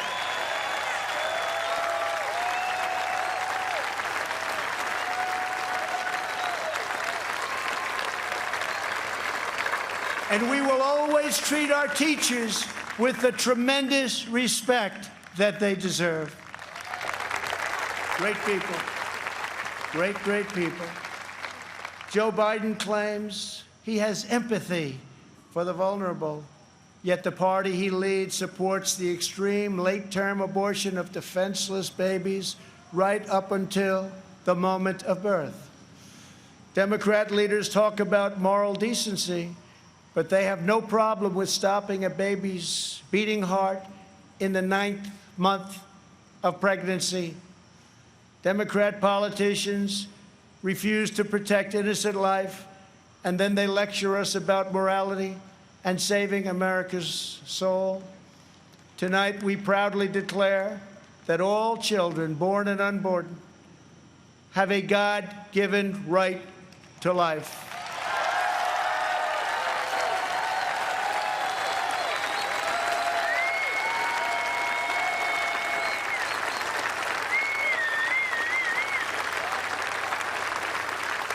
During the Democrat convention, the words "under God" were removed from the Pledge of Allegiance. Not once, but twice. We will never do that. But the fact is, this is where they're coming from. Like it or not, this is where they're coming from. If the left gains power, they will demolish the suburbs, confiscate your guns, and appoint justices who will wipe away your Second Amendment and other constitutional freedoms. Biden is a Trojan horse for socialism. If Joe Biden doesn't have the strength to stand up to wild-eyed Marxists like Bernie Sanders and his fellow radicals, and there are many, we see them all the time, it's incredible actually, then how is he ever going to stand up for you? He's not. The most dangerous aspect of the Biden platform is the attack on public safety. The Biden-Bernie manifesto calls for abolishing cash bail, immediately releasing 400,000 criminals onto the streets and into your neighborhoods. When asked if he supports cutting police funding, Joe Biden replied, yes, absolutely. When Congresswoman Ilhan Omar called the Minneapolis Police Department a cancer that is rotten to the root, Biden wouldn't disavow her support and reject her endorsement. He proudly displayed it shortly later on his website. Displayed it in big letters. Make no mistake, if you give power to Joe Biden, the radical left will defund police departments all across America. They will pass federal legislation to reduce law enforcement nationwide. They will make every city look like Democrat-run Portland, Oregon. No one will be safe in Biden's America. My administration will always stand with the men and women of law enforcement.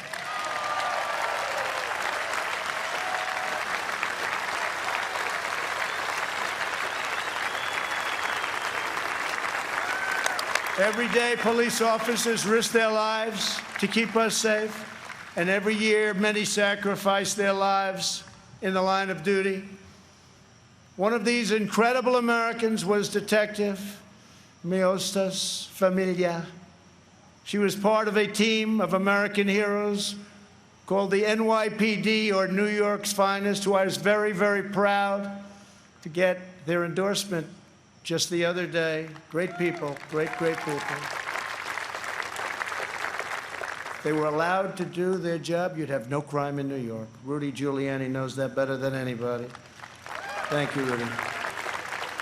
3 years ago, on the 4th of July weekend, Detective Familia was on duty in her vehicle when she was ambushed just after midnight and murdered by a monster who hated her purely for wearing the badge.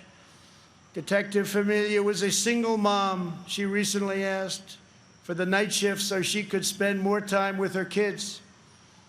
2 years ago, I stood in front of the U.S. Capitol alongside those beautiful children and held their grandmother's hand as they mourned their terrible loss And we honored Detective Familia's extraordinary life. It was extraordinary. Detective Familia's 3 children are with us this evening. Genesis, Peter, Delilah, we are so grateful to have you here tonight. Thank you very much for coming. Thank you very much. Thank you very much.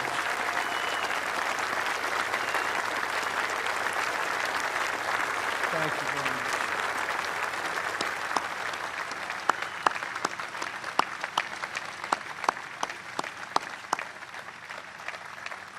I promise you that we will treasure your mom in our memories forever. We must remember that the overwhelming majority of police officers in this country, and that's the overwhelming majority, are noble, courageous, and honorable. We have to give law enforcement, our police, back their power. They are afraid to act. They are afraid to lose their pension. They are afraid to lose their jobs.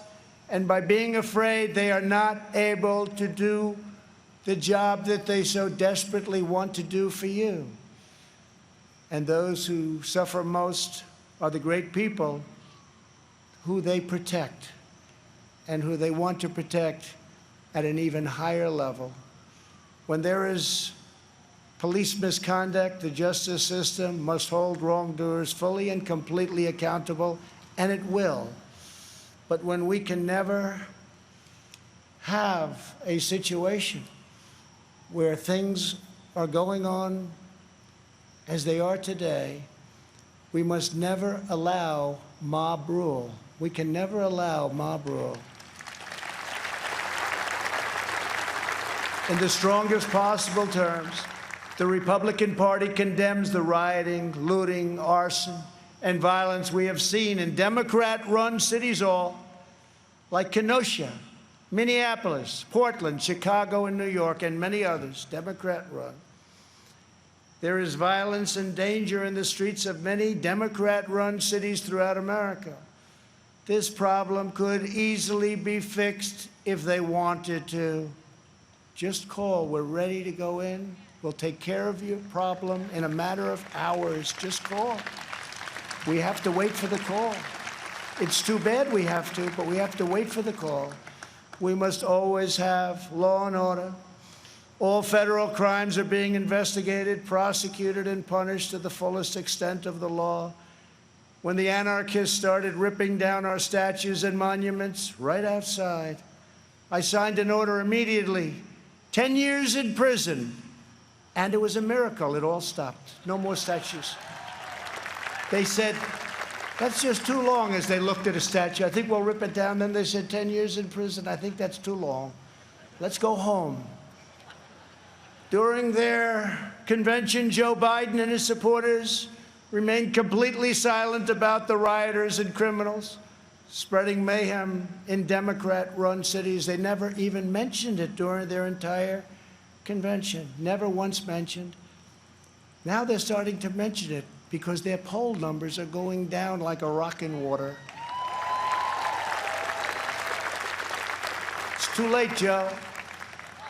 In the face of left-wing anarchy and mayhem in Minneapolis, Chicago, and other cities, Joe Biden's campaign did not condemn it.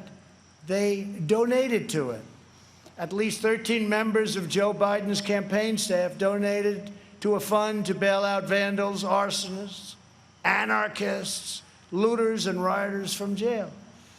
Here tonight is the grieving family of retired police captain David Dorn, a 38-year veteran of the St. Louis Police Department, a great man and a highly respected man by all.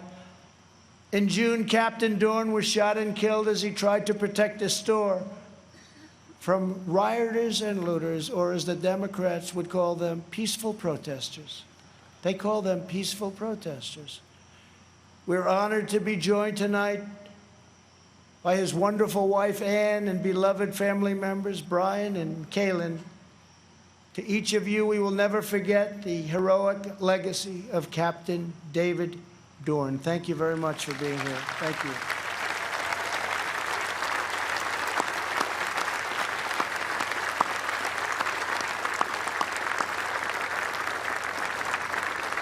Thank you very much. Great man, great man. As long as I am president, we will defend the absolute right of every American citizen to live in security, dignity, and peace. If the Democrat Party wants to stand with anarchists, agitators, rioters, looters, and flag burners, that is up to them. But I, as your president, will not be a part of it.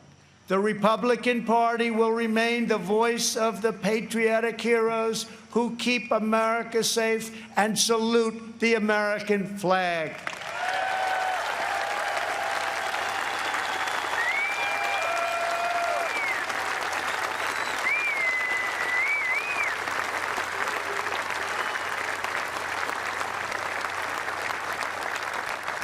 Last year, over 1,000 African Americans were murdered as a result of violent crime in just 4 Democrat-run cities. The top 10 most dangerous cities in the country are run by Democrats and have been for many decades. Thousands more African Americans are victims of violent crime in these communities. Joe Biden and the left ignore these American victims. I never will. If the radical left takes power, they will apply their disastrous policies to every city, town, and suburb in America. Just imagine if the so-called peaceful demonstrators in the streets were in charge of every lever of power in the U.S. government. Just think of that. Liberal politicians claim to be concerned about the strength of American institutions. But who exactly is attacking them? Who is hiring the radical professors, judges, and prosecutors? Who is trying to abolish immigration enforcement and establish speech codes designed to muzzle dissent? In every case, the attacks on American institutions are being waged by radical left. Always remember, they are coming after me because I am fighting for you. That's what's happening. And it's been going on from before I even got elected.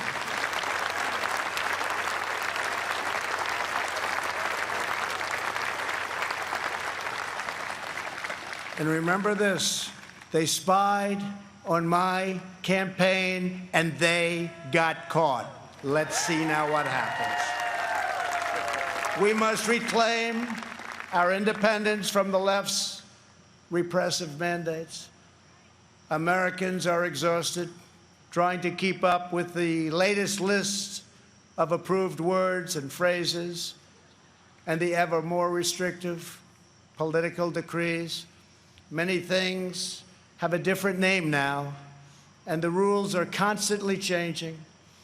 The goal of cancel culture is to make decent Americans live in fear of being fired, expelled, shamed, humiliated, and driven from society as we know it.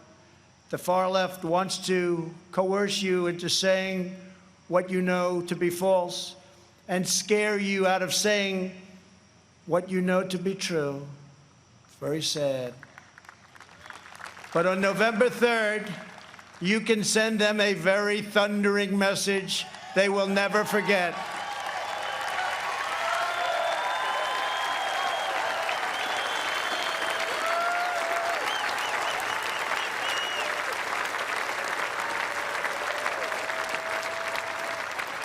Thank you.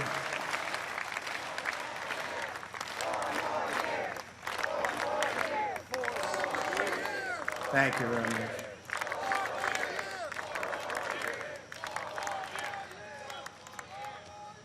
Joe Biden is weak. He takes his marching orders from liberal hypocrites who drive their cities into the ground while fleeing far from the scene of the wreckage. These same liberals want to eliminate school choice while they enroll their children in the finest private schools in the land. They want to open our borders while living in Waldorf compounds and communities in the best neighborhoods in the world. They want to defund the police while they have armed guards for themselves. This November, we must turn the page forever on this failed political class. The fact is, I'm here. What's the name of that building?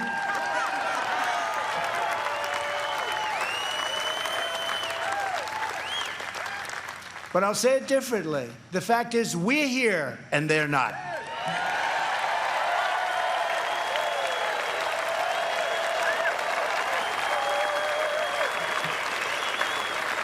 To me, one of the most beautiful buildings anywhere in the world, and it's not a building, it's a home as far as I'm concerned. Not even a house, it's a home. It's a wonderful place with an incredible history. But it's all because of you. Together we will write the next chapter of the great American story. Over the next 4 years, we will make America into the manufacturing superpower of the world. We will expand opportunity zones. Thank you, Tim Scott. Bring home our medical supply chains, and we will end our resilience for bad things. We will go right after China. We will not rely on them one bit. We're taking our business out of China. We are bringing it home. We want our business to come home. We will continue to reduce taxes and regulations at levels not seen before. We will create 10 million jobs in the next 10 months, and it'll be higher than that. We will hire more police, increase penalties for assaults on law enforcement, and surge federal prosecutors into high-crime communities.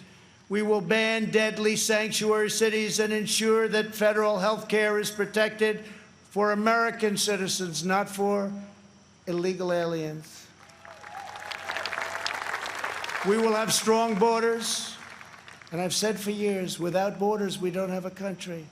Don't have a country. Strike down terrorists who threaten our people, and keep America out of endless and costly foreign wars. We will appoint prosecutors, judges, justices who believe in enforcing the law, not enforcing their own political agenda, which is illegal. We will ensure equal justice for citizens of every race, religion, color, and creed. We will uphold your religious liberty and defend your Second Amendment right to keep and bear arms.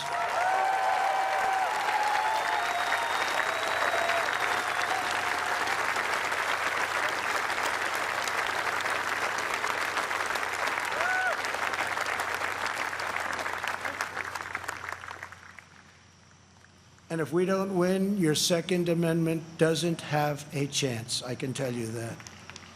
I have totally protected it. We will protect Medicare and Social Security.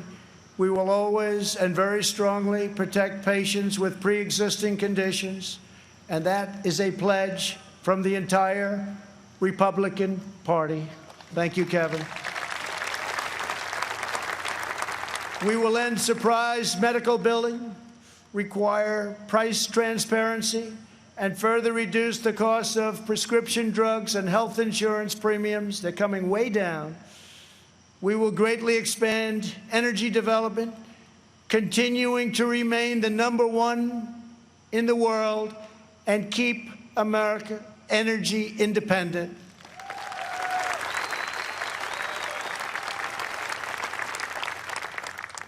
And for those of you that still drive a car, look how low your gasoline bill is. You haven't seen that in a long time.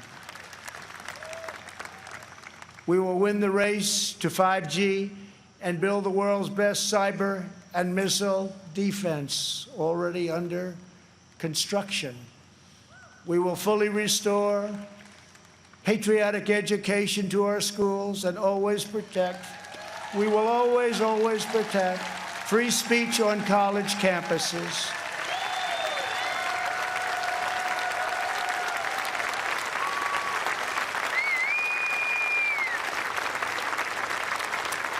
And we put a very big penalty in they do anything having to do with your free speech, colleges have to pay a tremendous, tremendous financial penalty. And again, it's amazing how open they've been lately. We will launch a new age of American ambition in space.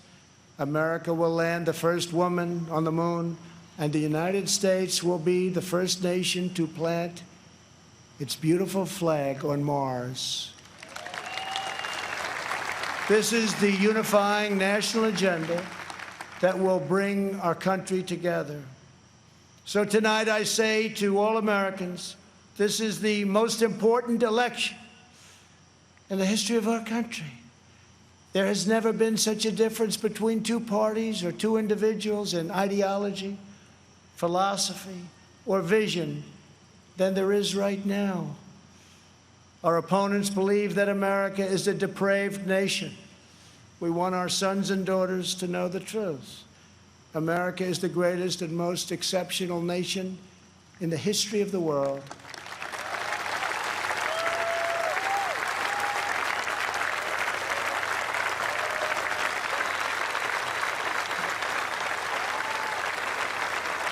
Our country wasn't built by cancel culture, speech codes, and soul-crushing conformity.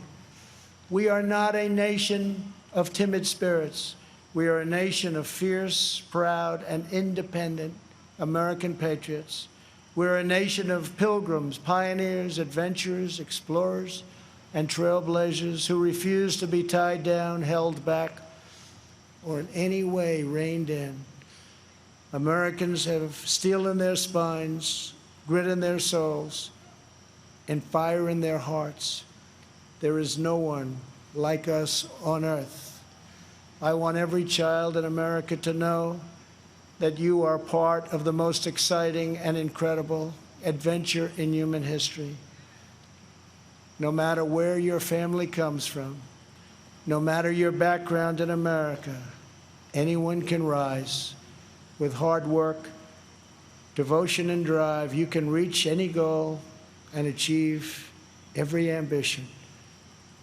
Our American ancestors sailed across the perilous ocean to build a new life on a new continent. They braved the freezing winters, crossed the raging rivers, scaled the rocky peaks, trekked the dangerous forests, and worked from dawn till dusk. These pioneers didn't have money, they didn't have fame, but they had each other. They loved their families, they loved their country, and they loved their God. When opportunity beckoned, they picked up their Bibles, packed up their belongings, climbed into their covered wagons, and set out west for the next adventure. Ranchers and miners, cowboys and sheriffs, farmers and settlers, they pressed on past the Mississippi to stake a claim in the wild frontier.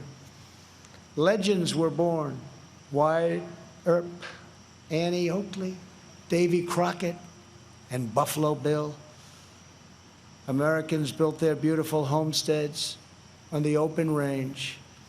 Soon they had churches and communities, then towns, and with time, great centers of industry and commerce. That is who they were. Americans build their future. We don't tear down our past. We are the nation that won a revolution, toppled tyranny and fascism, and delivered millions into freedom.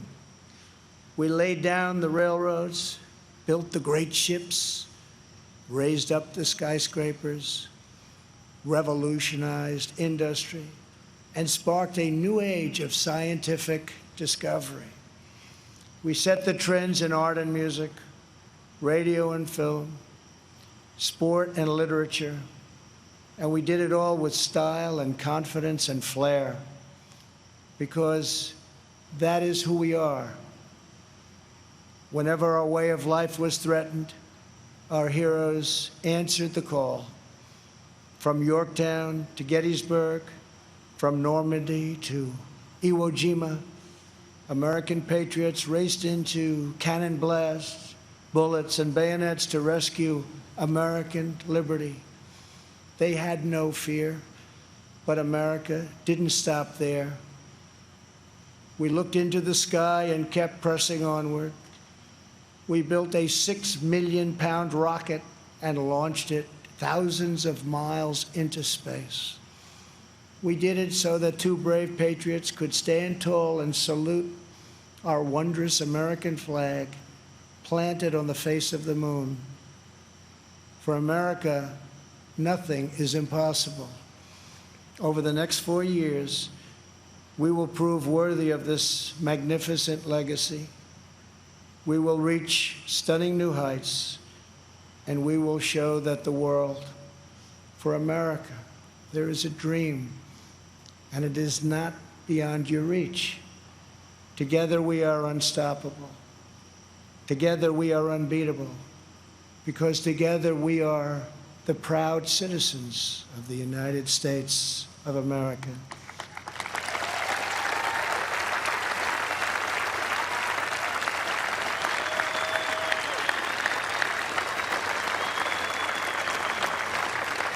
And on November 3rd, we will make America safer. We will make America stronger. We will make America prouder. And we will make America greater than ever before. I am very, very proud to be the nominee of the Republican Party. I love you all. God bless you, and God bless America. Thank you very much.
reach, I couldn't feel, so I tried to touch. I told the truth, I didn't come to fool you.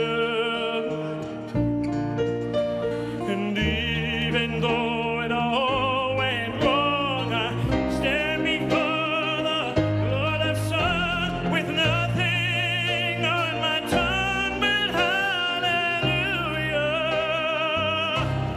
Hallelujah.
Join in for God Bless America!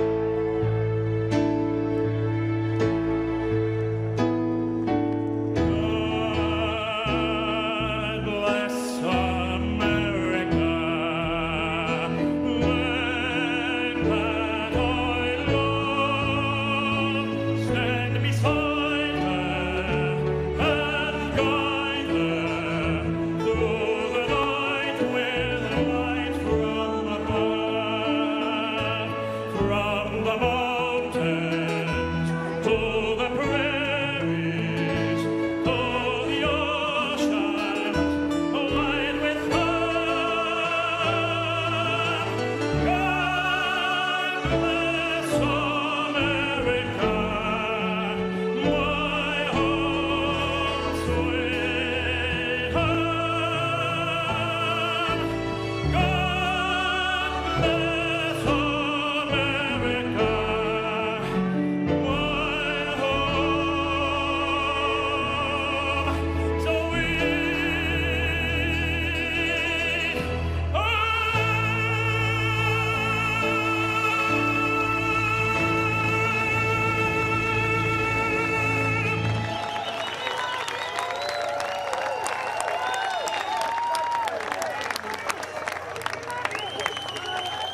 the hood from a sea to shining sea. Come on, sing it with me, everybody. Let's go.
Let's hear